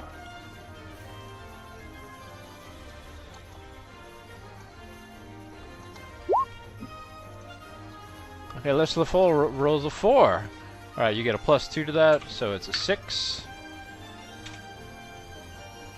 Claudia? What does Claudia end up rolling?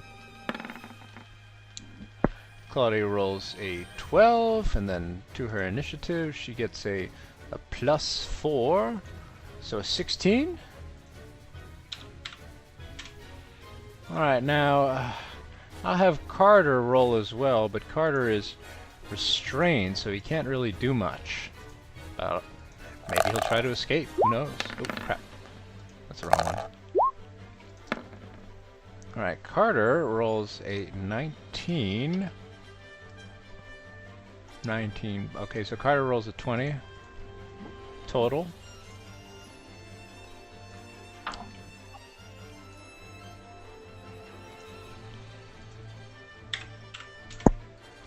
Now let me see what these creatures end up rolling.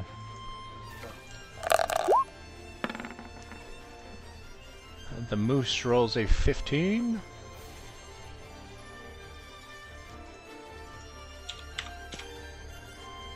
And the rhinoceros rolls a 5. All right.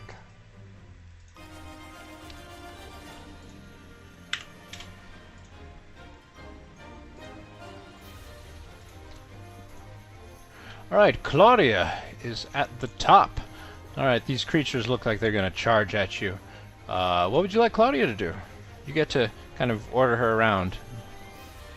Since this is you're not going to get to order Carter around because Carter's unfriendly towards you. But NPCs and helpers that are friendly towards you and that you're on good terms with, I'll let you order them around. Yeah. That's how we're going to do it from now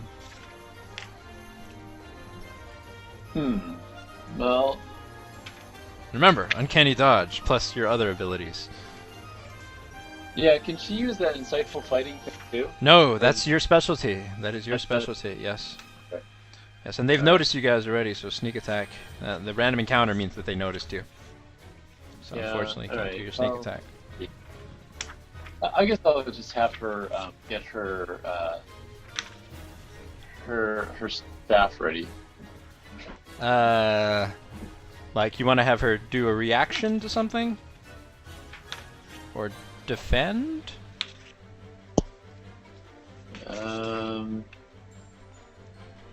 So, I mean, what she can do, if you want to, you can have her, like, defend, or if you want to, you can decide, like, do the reaction thing again. You decide on a specific trigger, and then if that trigger happens, then she takes action against... She takes a specific action. Or if you want to, you can just... If you want to, you can just have her help you, in which case, like, she gives you advantage on your next attack. Or you can have her hide in the bushes. It's up to you. Yeah, maybe she could help. I don't. It could help for now, I guess. Okay. So you ask. She's helping her Nan. So. Oh yeah, that's right. You're in Nan disguise. All right. Yeah, Nan Leslie just readies her crossbow. What does Nan Leslie say? Oh, you got your crossbow out, yeah? I'm assuming. All right. What does Nan Leslie say as she readies her ranged weapon? This. Take this, you dirty creatures! Oh, Lester, I think you're getting a little bit too into this for my liking. All right, I'll help you out. And so, your next attack, you'll get advantage. Claudia, I'm going to say she's like helping to steady your crossbow. Okay. Okay, so that'll be her turn. All right. So, next up will be this gigantic moose. This dire moose. Alright. So, this moose... Let's see what's going to do. Let me just pull up moose stats.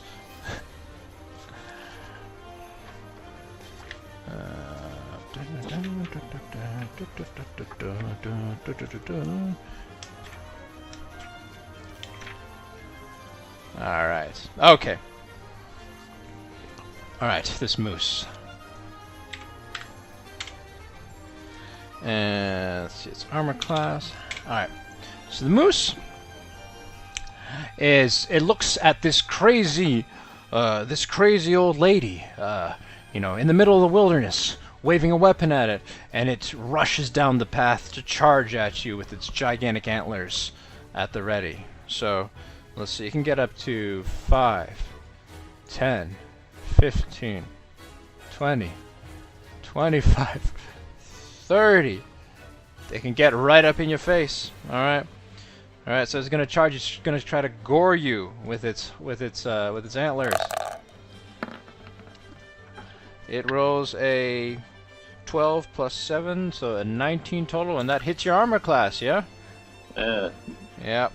Alright. Alright, let's see how much damage it does.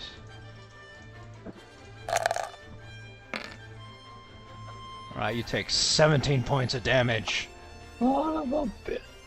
What's your HP total? Your HP 39. is 39, yeah. And your armor class is a 14. So 39 minus 17. Okay, oh, whoops. 39. Right, you're at 22 hit points at the moment. You can always click the bubbles on your character to see what your HP is currently. Okay?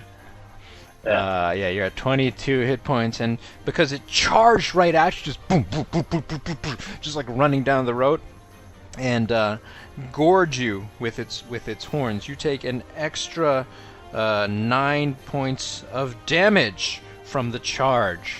Unfortunately, you take an extra 9 points of damage. You're at 13 HP. Okay.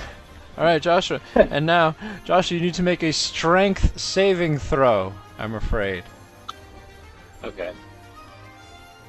So, what you can do is, on your character sheet, the saving throw thing, you can just click on the strength one. Saving throws are like throws that you make when you're in immediate danger, basically. Okay. Yeah, so just click on the strength one. Can he dodge at this point? Or is it too late? No, actually. Let me see. Yeah, you can. You want to use Uncanny Dodge for this? Yeah.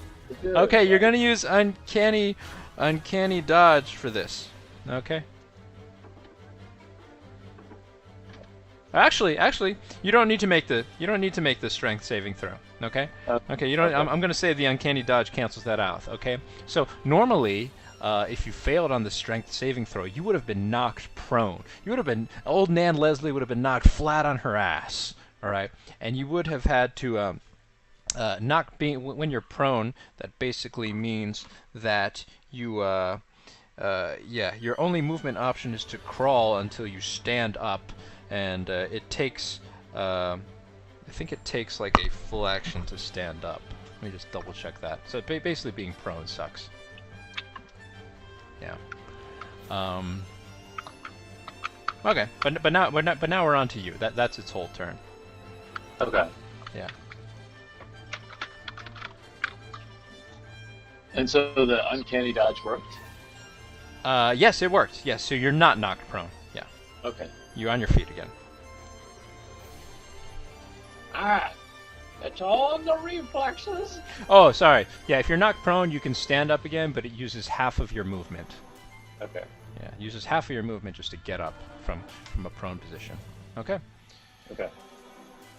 Oh no, Lester! Screams Claudia. Lester, the moose is on the loose! We better caboose! Lester's not here. It's Nan Leslie. Lester, I do believe you're getting hit with a spot of the dementia. And Carter's like, why is he dressed like that? What's going on? Carter's just very confused at this whole scenario. Lester's having a good time. Just getting gored by a moose. Alright. What you gonna do now?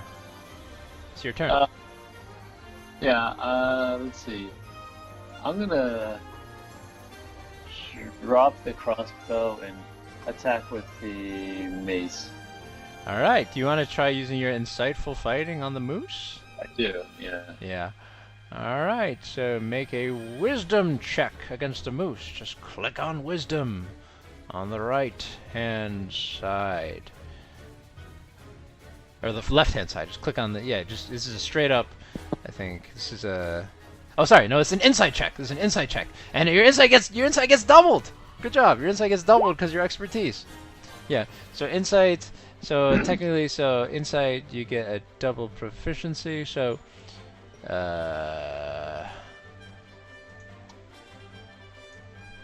you rolled a 9, and yeah, so normally it would be 24. I don't feel like doing the math. I'm just going to say that for expertise here, it gets doubled. It just gets doubled, so it's an 18. Okay, I'm just going to say it's an 18. Okay, because of your expertise. Yeah. Yeah. All right, so it gets doubled, and this thing has to make a check to try to beat it. Let's see if the moose manages to beat it. Okay, the moose fails. All right, you've got your insightful fighting on this bastard. All right. I'll mark it with a green thing, meaning that you now have studied its movements and you kind of understand that it's going to go up and charge your ass. So now, yes, now you can choose to attack it, and you'll get your extra sneak attack damage on this SOB. Okay. Yeah, so I can do. Hold on.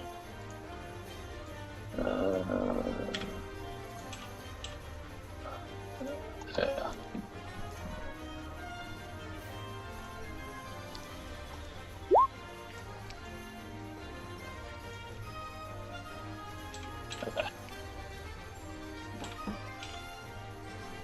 Okay, what was that? That was a 22 and then a 3 for damage. Alright, so 22 will definitely hit. Alright, so your mace does 3 points of damage against the pissed off dire moose. And you get to roll an extra 3d... Okay, so now you need to see if your sneak attack hits. So roll another d20 just to see if your sneak attack hits. Or actually, sorry, just click on sneak attack. Just click on sneak attack here. Yeah, in the in your character sheet. Oh. Yeah.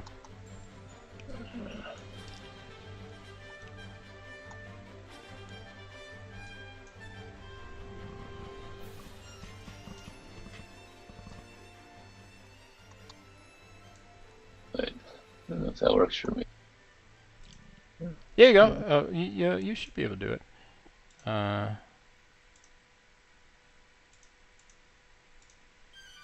Oh, maybe it does. Maybe it does. Okay. Oh yeah, maybe you can't. All right, so just roll. I guess you gotta roll a d20 to see if your sneak attack hits.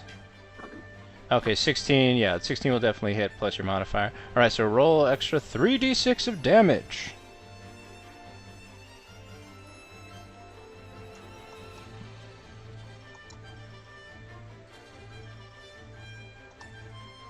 Oh, okay. Oh. Wait, That's 1d6. 3d6. You get to do more than that.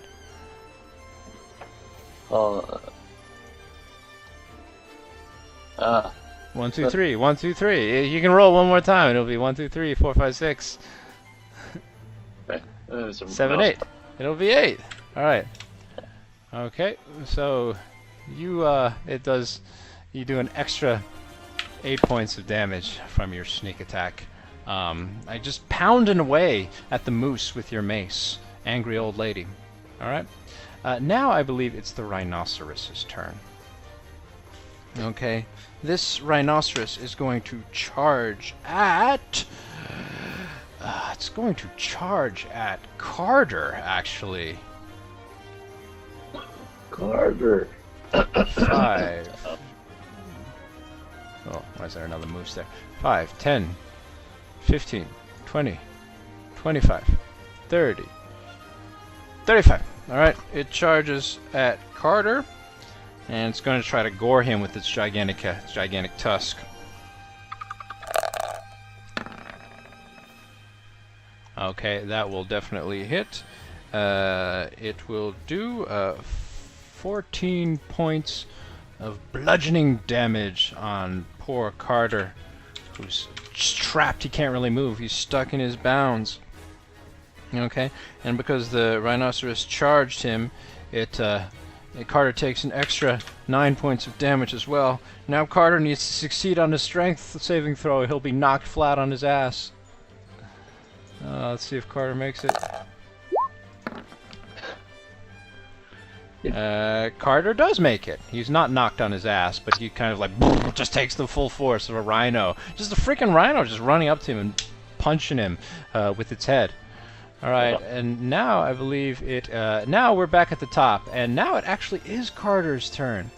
Alright, so Carter is going to try to make a dexterity check to so I think Claudia is like sort of holding on to his rope and kind of leading him along like a leashed child. Yeah. Carter's going to try to make a dexterity check to try to get out of this situation. Yeah. Because it's pretty bad for him. Oh, Carter rolls a 3. He can't get out of this situation at all. He's just stuck. There's not much he can do. Okay, now it's back to Claudia. What will Claudia do? Can Claudia? Actually, it's not actually that big. Claudia, can she use her staff of vines on one of these creatures, or is it too big? Now she can use she can definitely use her staff of vines on one of these creatures, but which one would you like to use it on? Why don't we use it on the rhino that was just attacking Carter? Okay, I'm gonna try to restrain the rhino. Or yes, yeah. Yeah. Okay. Right, Claudia will use her staff of vines. All right, let's see. Against the rhinoceros. Alright, so unfortunately Claudia only rolled a 9 to hit, and unfortunately the rhinoceros's armor class is higher than that. Claudia's attack misses the rhino, or maybe it hits the rhino's hard back, but just doesn't do any damage because the rhino's got that thick hide. So Claudia, let's see, she can still, let's have her take maybe a as her bonus action. What Claudia can do is she can see if Hubert the Cowardly Lamb pops out of the bag of holding, and Hubert does. Hubert pops out of the bag of holding and does 6 points of damage against the rhinoceros. Just this little lamb popping out of this bag, and just chomps down on the rhinoceros's ear. Nice. All right. Now we're okay. Now's the moose. The moose is on the loose. The moose What will the moose do? Oh, the moose is going to try to attack Claudia because it sees Claudia making movements over the side of its eye. All right, this moose is going to try to smack Claudia with its antlers. All right, it will hit poor Claudia.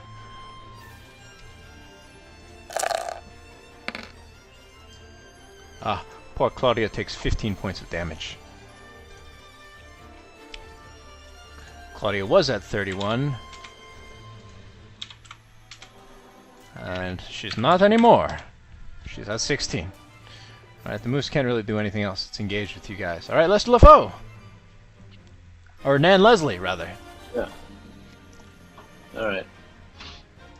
Alright, well, I'll just go for the mace attack. Oh, damn, Claudia could have used her uncanny dodge just then. I always forget. Gotta remind me. I gotta write it down. Gotta write it down on my hand, not to forget. Alright. Okay. Alright. Great detectives, just always forgetting to use their attacks. Yeah. You hear Claudia scream out, "Lester! Saber! Saber!"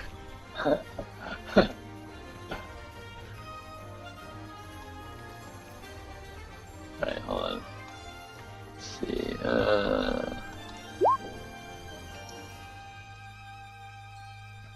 20. You're smashing it. You're smashing the moose with your mace, yeah? Yeah. All right. It only does 2 damage, unfortunately. Because mace is actually, mace is a strength. Yeah, mace is a strength-based weapon. So a mace adds on your strength modifier, which is only 1. All right, but it does hit, so it does 2 points of damage against this guy. So you can actually if you want to, your crossbow is definitely more powerful. Yeah. Would you prefer to be using that? Yeah, I mean, can I use it at this range? Well, no, you'd normally have disadvantage, but if you look at your character sheet, you have an ability called Cunning Action. Okay? In combat, Lester's quick thinking lets him use a bonus action on any turn to dash, disengage, or hide. So, disengage means you disengage from the enemy and they don't get an attack of opportunity on you. Okay. So you can move to a better place. Oh. Yeah. Yeah. So it's a tactical advantage that you have as a rogue, because that's your class. Okay, that's a good idea. So I could have used that. I can use that on my next turn or something like that. No, you can use it now. You still have your bonus action for this turn. You still have a bonus and your movement. Oh, okay. Oh, yeah. Okay. Yeah. Oh, I didn't realize you could also move. Yeah, you can also move on a turn. You can always move on a turn. See, normally if you try to move, the moose would get an attack of opportunity on you. But if you disengage, it doesn't. Okay. All right. Well, yeah, I'll use that. So you can move wherever you want. You have 30 movement speed, so you can move yourself. Each square is 5. Okay. You can move up to 30. I'm just gonna move. Well, I have to zoom out a little bit.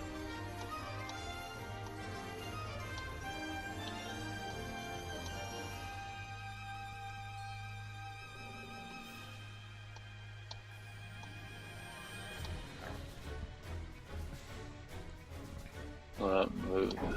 Go back. Okay, just one space?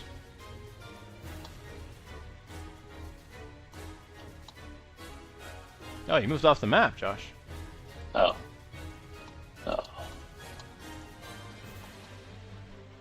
want to zoom out. Where did you go?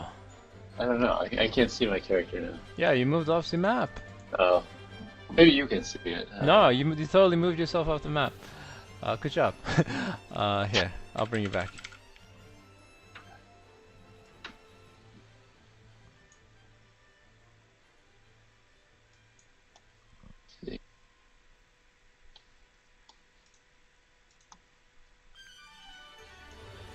You moved off the map. You were like right there. That's actually fine. I mean, that's fine. I just need to be. What was your HP? You were at like. Do you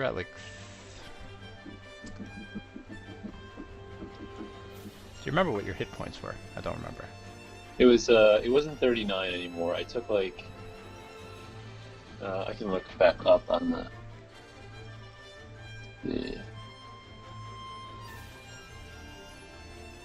I think it was 17. 39 minus 17, so 22. Out of 22, I think. Yeah. 22. Okay, so with this, like, you can actually move further if you wanted to. Or are you okay with just staying there? Yeah, that's fine because it's enough range to use the crossbow. Yeah. Okay. And you can. Okay, so switching weapons requires like a full turns, but if you want to, you can just like, on your next turn, you can just drop your mace and pull out your crossbow as a bonus action. Can I throw my mace, or is that like? I mean that's a full action to throw your mace. And also it's not a throw. It's not a maces are like not really throwing weapons, so you might be at disadvantage with a mace because it's heavy. Oh. Yeah. Okay. All right. So okay, that's you. Okay. So finally we're at the rhinoceros. Rhinoceros is going to try to attack Carter again. Carter not having a good day. Having a really bad day, actually. Okay. The rhinoceros tries to gore Carter with its horns. That will definitely hit, unfortunately. Carter takes... oh, Jesus. Carter takes another 14 points of bludgeoning damage. Okay. 14 points of bludgeoning damage. Not great. Carter's at 8 hit points. Very nice. Alright. So now we're... poor Carter. Carter's having a bad day. He's once again gonna try to do his dexterity check, try to get out of his bounds. Carter rolled a 6. He can't do shit. Carter's stuck. Carter not having a good day at all. All right, Claudia Copperhoof. Back to Claudia.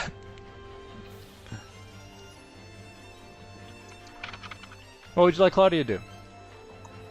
I would like Claudia. Let's try to use the vines again. On the rhino. On the rhino, yeah. On the rhinoceros. All right. Claudia will use her vines. On the rhinoceros. Oh, Jesus, Claudia not rolling very well at all. Yeah. Nah, Claudia rolled pretty badly. It only rolled a 9. Not enough to entrap the rhinoceros. Claudia can try to have Hubert the lamb pop out and do a little bit of damage. Ah, Hubert pops out once again. Hubert pops out once again and does 2 points of damage against the rhinoceros. Better than before. Okay, now it's the moose's turn. The moose is on the loose. Gonna caboose right. It sees like an easy target at Carter, actually, because the rhino has been just goring Carter mercilessly. So the moose actually moves over one and also tries to gore Carter with its horns.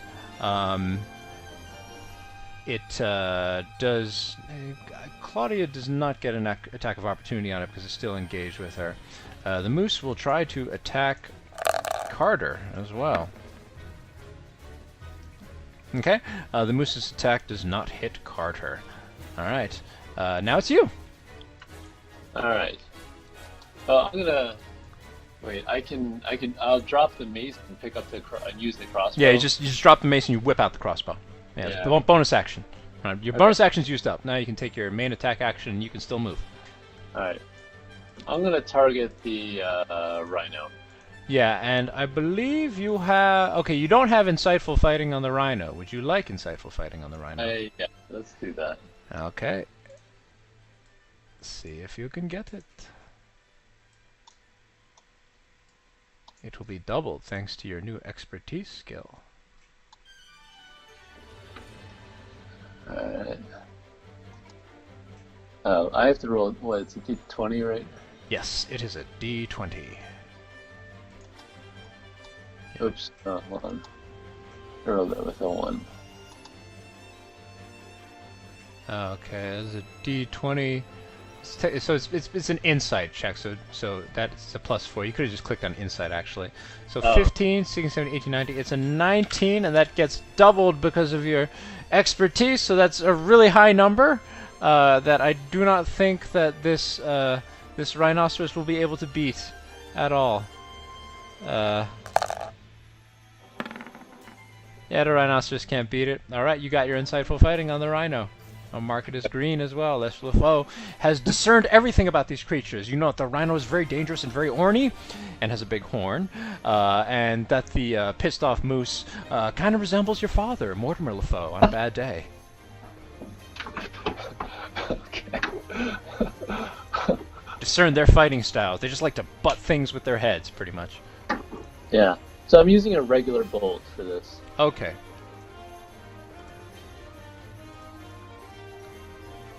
No, Alright, yeah, so just click on the Dragon Spit crossbow. It'll be a regular bow. Alright, Dragon Spit crossbow. That's a 12 to hit, so you're targeting the rhinoceros. That does hit the rhinoceros's armor class. Alright, now click. Okay, so it does 4 points of damage. Alright, 4 points of damage with the crossbow bolt, and you get to do your extra sneak attack on that thing as well, because you got succeeded on insightful fighting. You succeeded on insightful fighting. So roll another d20 to make sure the sneak attack hits. Alright, let's second. 3d6. Okay. So yes, so that's an extra 10 points of damage.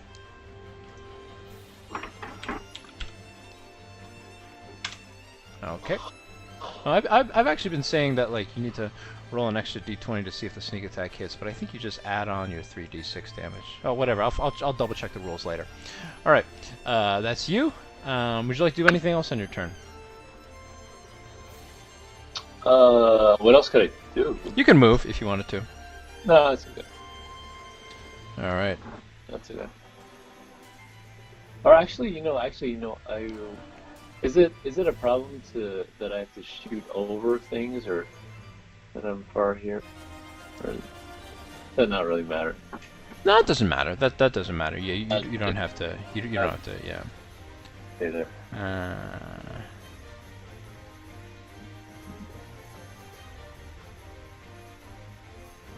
Just double checking a rule about your sneak attack.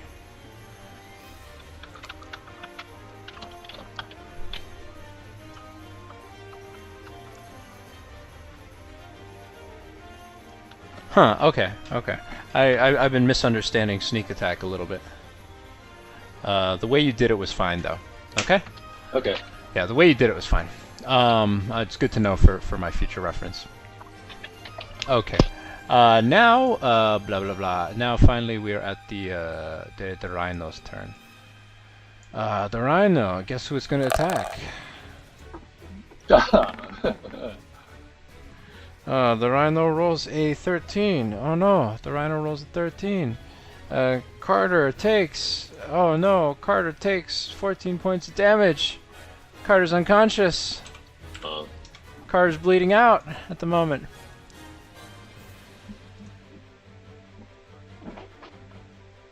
Carter is bleeding out at the moment.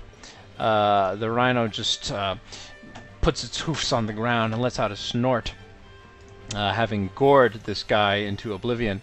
Back to Carter. Carter has to make a death saving throw, actually. Let's see. Carter is not really skilled at any death saving throw.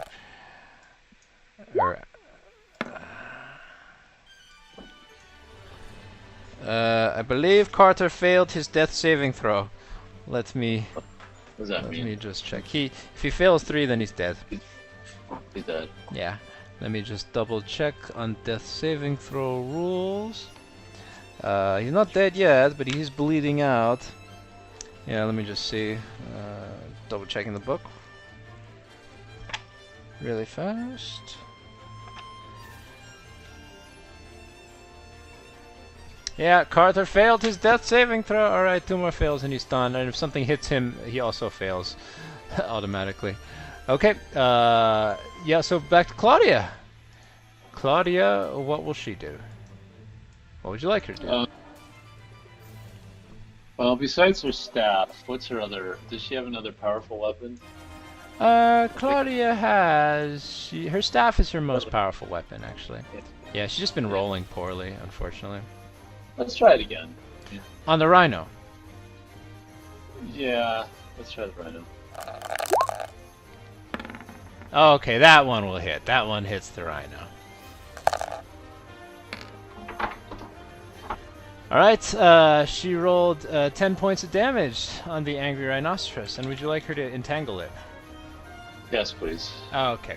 She yells out the magical word, Evrash! And then vines sprout out and entangle this horny rhinoceros. Literally, quite literally, a horny rhinoceros. Just drawing vines. Okay. It's got a lot of things on it. Yeah. Okay. You have your insightful fighting on it, and it is entangled with these horny vines. Alright, so and she's she can take a bonus action. Let's see if Hubert will pop out again. He's been popping out a lot. Hubert stays in the bag of holding, dreaming sweet dreams about lots and lots of oats and diarrhea explosions on the floor of the LeFoe Detective Agency. Yes. All right. The moose. The moose is on the loose. The moose is on the loose, and what will the moose do?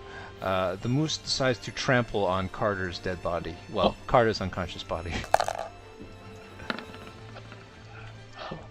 The moose tramples on Carter's unconscious body, and Carter automatically fails another death saving throw. If he gets hit one more time, he's dead. The moose will not do anything else. All right, back to you, Lester LeFoe. All right. Well, I'll aim at the moose this time. Okay, go for it.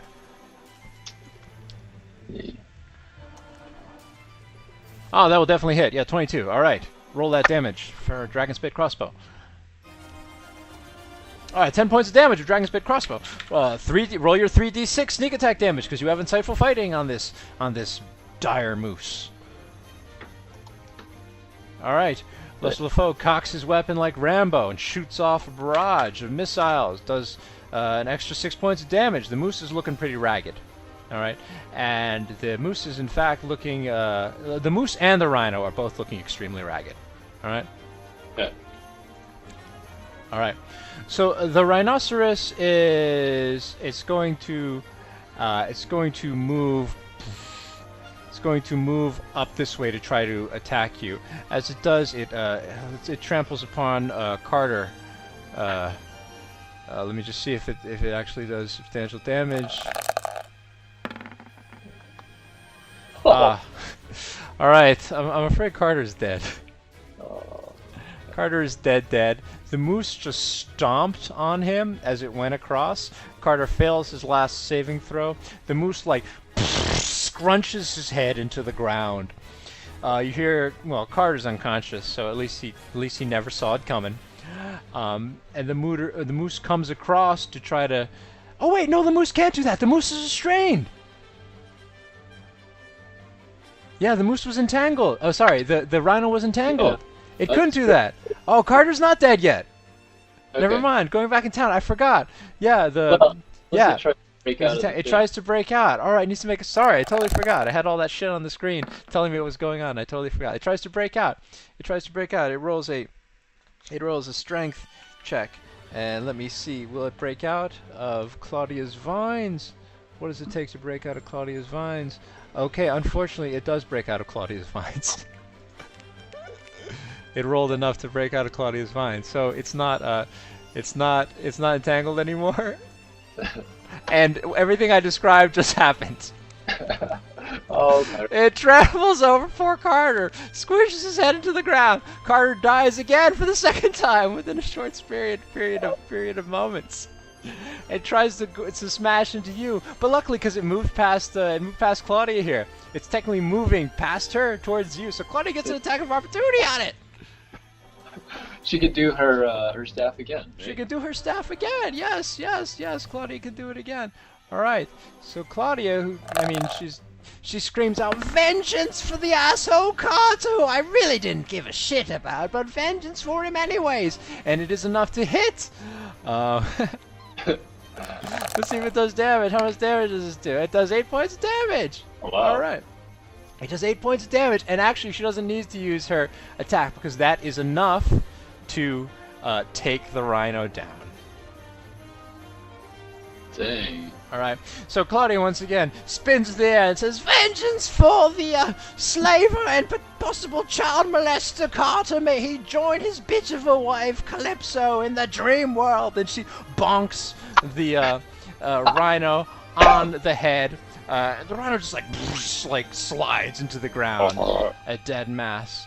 And Claudia says, "I would feel bad, but I know that rhinos are not endangered species in the wildlands." Okay, so the rhino is out of the combat, and poor Carter's out of the combat. Now you got you still got the moose on the loose. And I believe we're at the top now, I think. Yeah, we're at the top with Claudia. Yeah, we're at the top with Claudia. Claudia's going to turn her attention to the moose.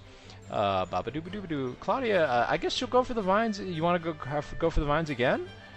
Yeah. Yeah. The moose is... she might be able to kill the moose. Yeah. Yeah, that's definitely going to hit. Yeah, Claudia rolls 8 points of damage. Do you want to have her entangle the moose? I'll tell you now that the moose is on its last legs. No.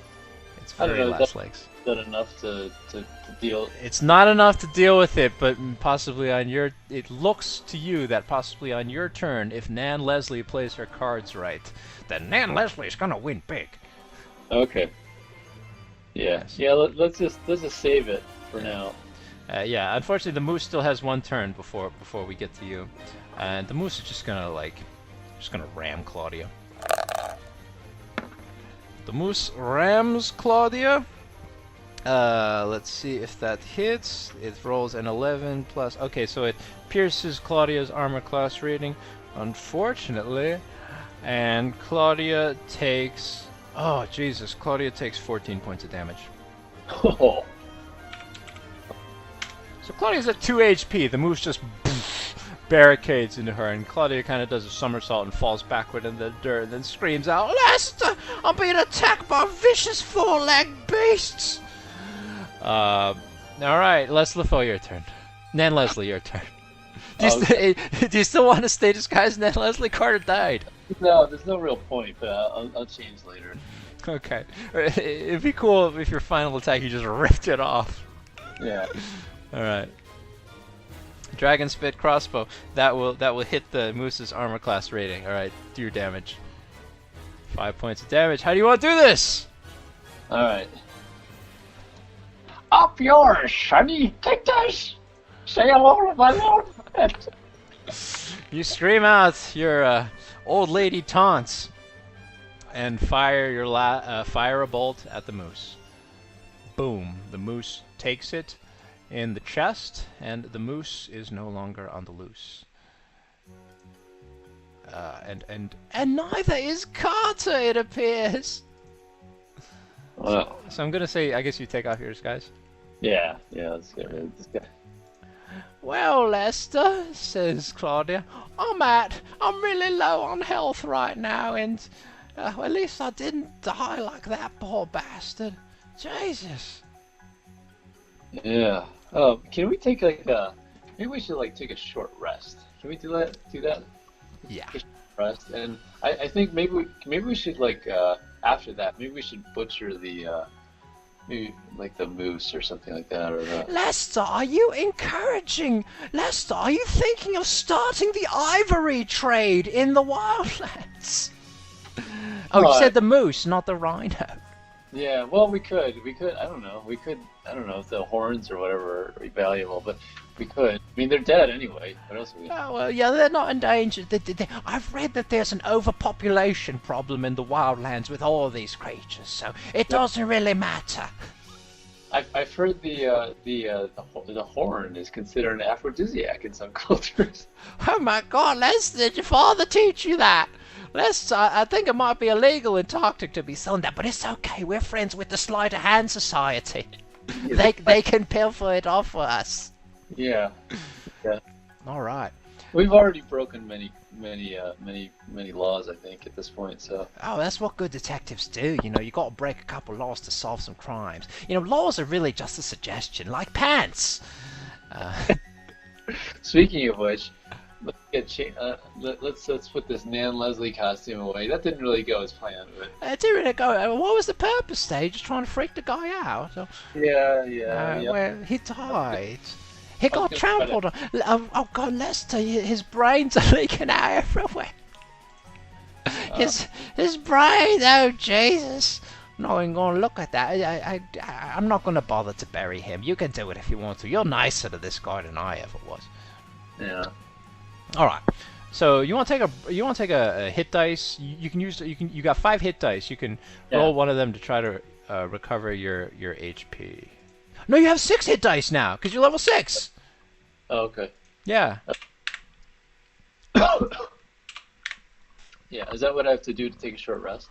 Yeah. So when you take a short rest, you basically you just roll your hit dice, and then whatever it ends up on, you that's your okay. So you would roll 1d8 to recover your HP. Yeah. If I click hit, that just automatically do it. Yeah. Yeah. Yep. Yeah.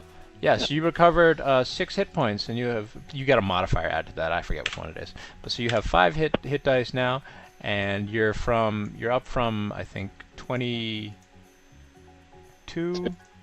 plus 6. 28. Yeah, you're at 28. Do you want to roll another one? Yeah. Why not? Okay, roll another one. All right, you gain an extra 6.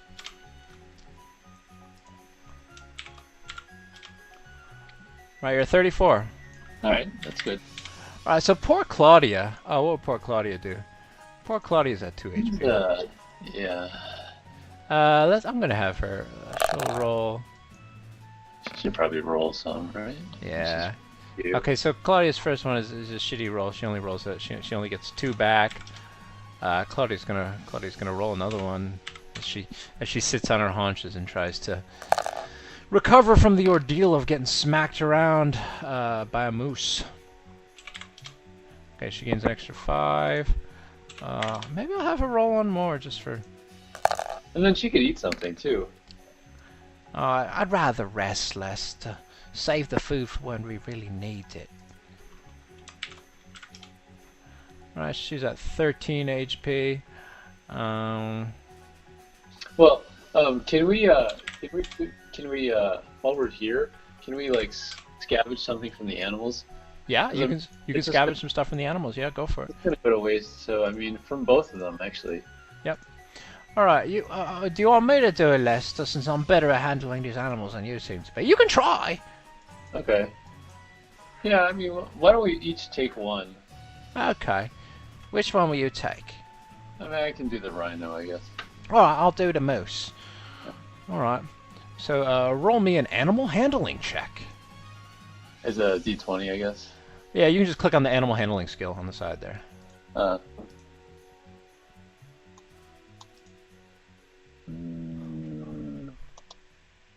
Oh!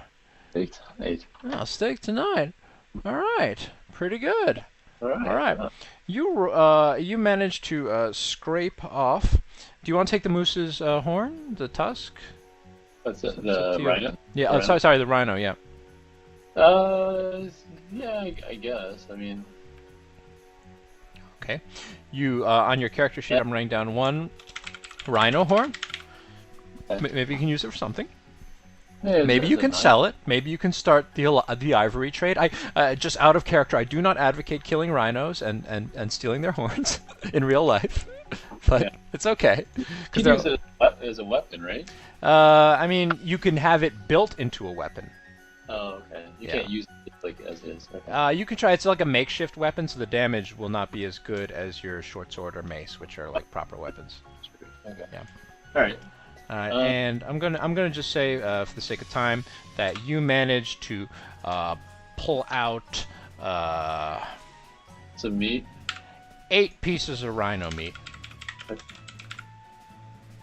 Okay. Managed to pull out 8 pieces of rhino meat. Claudia, what will she get? Okay, Claudia rolled a natural 20 while handling this beast. So okay, I'll put it in Claudia's inventory. Alright. Claudia manages to cut out 10 pieces of moose meat. Okay. Does she want to also take the antlers or the rack there? Do you want her to? What's that? Do you want her to? She can take Yeah, it if you want. we could sell it. Okay, so she takes the moose antlers. And you guys spend, you know, probably a nice, like, 30, 40 minutes just massacring animals. Just butchering animals. And Claudia's like, oh, God, Lester, blood is spurting out everywhere. Lester, when I signed on to become your trusty and lovely assistant, I did not expect I would be traipsing about through the wilderness, killing not-so-defenseless beasts. But it is, you know, they attacked us first, so let's justify it that way. Did you think you'd be doing it with your Nan Leslie? I did not think... Lester, we need to have a talk about this cross-dressing thing. Lester, are you getting off on this? No. A little bit? Are you sure? Look, I want to know, Lester. I'm concerned. Not really. All right. Okay. Do it with Carter there, just to mess with them, just to be like good cop, bad cop, you know. Oh, so who's the bad cop in that scenario? He was going to be the bad cop. Was Nan Leslie going to be the bad cop? Yeah, she was going to be the bad cop. You know, like, you know, tell him to, you know, straighten up. Don't take any shit. All right, well, we can try it again with someone else. I mean, you know, you should try dressing up as Nan Leslie for Quentin and Sybil when we run into them again. I was thinking, actually, it might be helpful if we sneak into the camp, be a little old lady lost in the wilderness. That's not a bad idea. Yeah. Why didn't you put it back on there? You could try. I mean, well, I don't know. We need to fit. I don't know. These barbarians. Do we think that they take kindly to a little old lady sneaking into? I'm not sure. I mean, I personally am a bit scared, Lester, because barbarians killed my parents way back when. I don't really trust them, and I don't like them. Yeah. Well, let's wait until we get a little closer. All right. How are we going to approach this? I don't know. I don't really want to have anything to do with these people. But, I mean, if the kids are there, then... Actually, do we even know how to get there? Our guide is dead. Well, we can take a look. So, let's go back to the map, the main map, and we'll wrap up in a few minutes. But we'll go back to the main map. Oh, but first, actually, before I forget, let me just show you these. You make some astute observations on the creatures that you just butchered. Yeah. Holy horn Goliaths! That's one heck of a rhino. The dire rhino is larger than its normal counterpart and ornier to match. A charging strike from this thing's horn could send a grown man flying towards the moon if the poor sucker didn't get impaled first. And it also stomped on Carter's brains.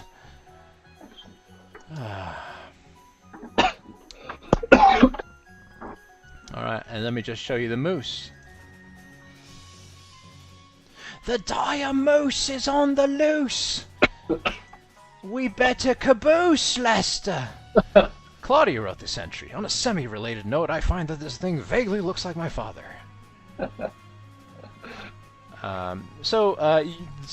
Claudia managed to extract that thing's whole antler, like the whole thing on its head. So that's just in the bag of holding right now. Yeah. So that's gotta be. It's gotta be. You can make it into something. You could sell it, and maybe the barbarians will want it. You don't know. Yeah, maybe. All right. So you've lessened the overpopulation problems in the wildlands by just a little bit. All right. So let's just go back to the main map briefly. Okay. Alright, so poor Carter's out of the picture. Alright. Boom. You're on the main map right now, yeah? Yeah. Okay, so you guys meander about. You've lost your guide. There is a road here, okay? And as you guys meander across the road, you can see what appears to be a camp here. This does appear to be across. You can see across this stream here, okay? There does appear to be a camp across the way there. Okay. So across the stream here, the part where it's most shallow would be like around there. There's some rocks that you might be able to jump across. Okay. Why don't we do that? All right. So you guys get up on the rocks and cross the stream here. Just make me a quick dexterity check to make sure you don't fall on your ass. I'll roll for Claudia also.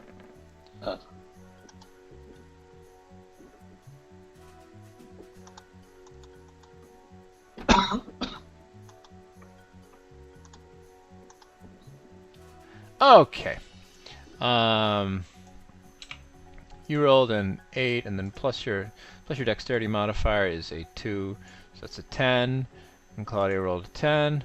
Plus your dexterity modifier is a 7. All right. Claudia makes it across. You, Lester LeFoe, you slip and slide on the rocks, and you fall on your ass in the water.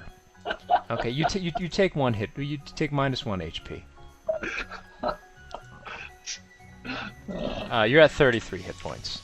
Okay, just slipping and sliding. I mean, Claudia did like a nice acrobatics maneuver and made it across, and then you just go like careening and just like your ass bounces off a rock. And Claudia comes over to you. Are you okay, Lester? Looked a little painful. Are you all right?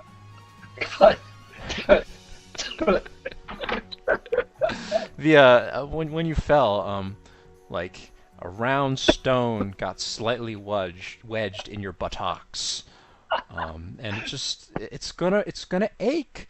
It's gonna ache tomorrow morning. You're not used to this like hiking in the wilderness. Son of a bitch! Oh God, Lester, this reminds me of that time you tried to shoot Etor with a crossbow bolt, and then you just fell on your ass, and then it went and it hit the animal rapist. Oh dear, what Lester. day, Claudia? What a day. It's been a long day, Lester. It's okay. She pats you on the shoulder and helps you up. It's like, lean on me if you need support, Lester. I'm used to these dirty forests, although the ones here are quite larger than the ones I grew up in. Well, let's go over. And so you edge closer and closer to the camp, and Claudia says, "I'm scared, Lester. I don't like these people. What are we gonna do? What's our game plan?" Well, so is there a place where we can hide and watch and scope out the camp? All right. So, as you cross over this little stream here, I'm going to move to the map of the camp. Okay. I'll move to the map of the camp.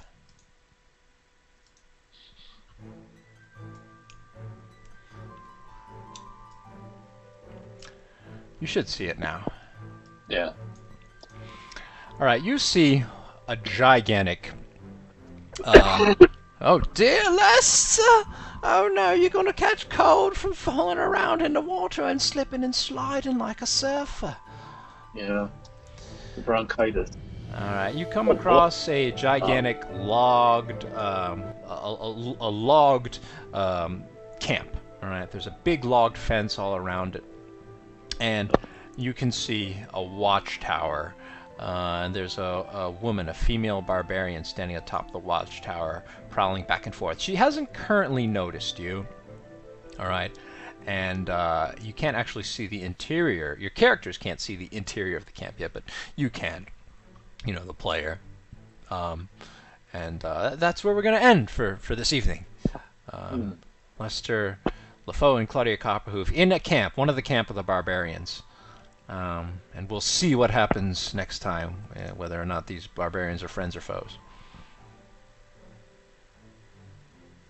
Okay.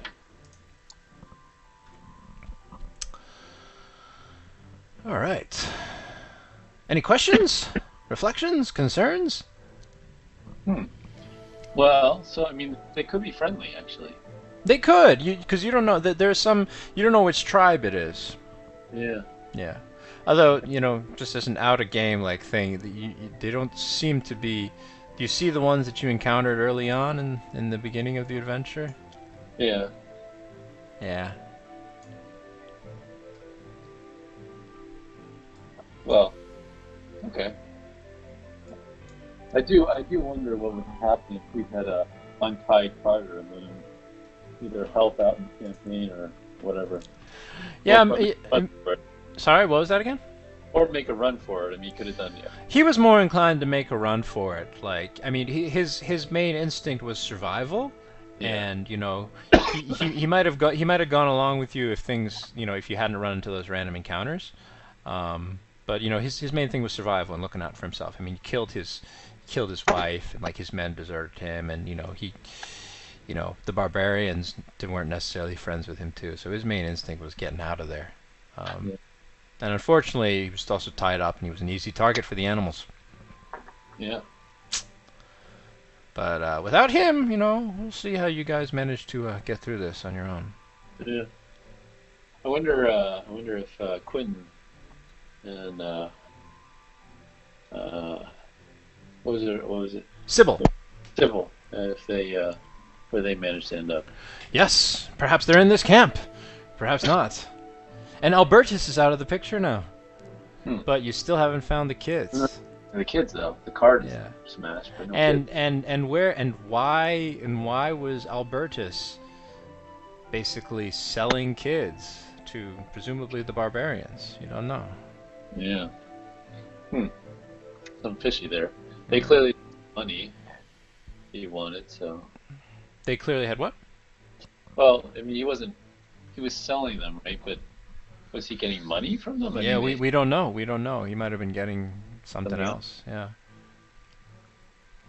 Yeah. Well, thought thinking. All right. We will continue next time on the case of the grandmotherly ghost. Wonder what happened with the what's going down back in Aquaria, you know? Oh, well, you'll find out once you return to Aquaria. You come a long way from Aquaria. You're now really far away. Yeah. Yeah, you're in the. Yeah, did you think about the Wildlands at all when you were writing the 13th Hour? A little bit, yeah. Yeah. There was another one.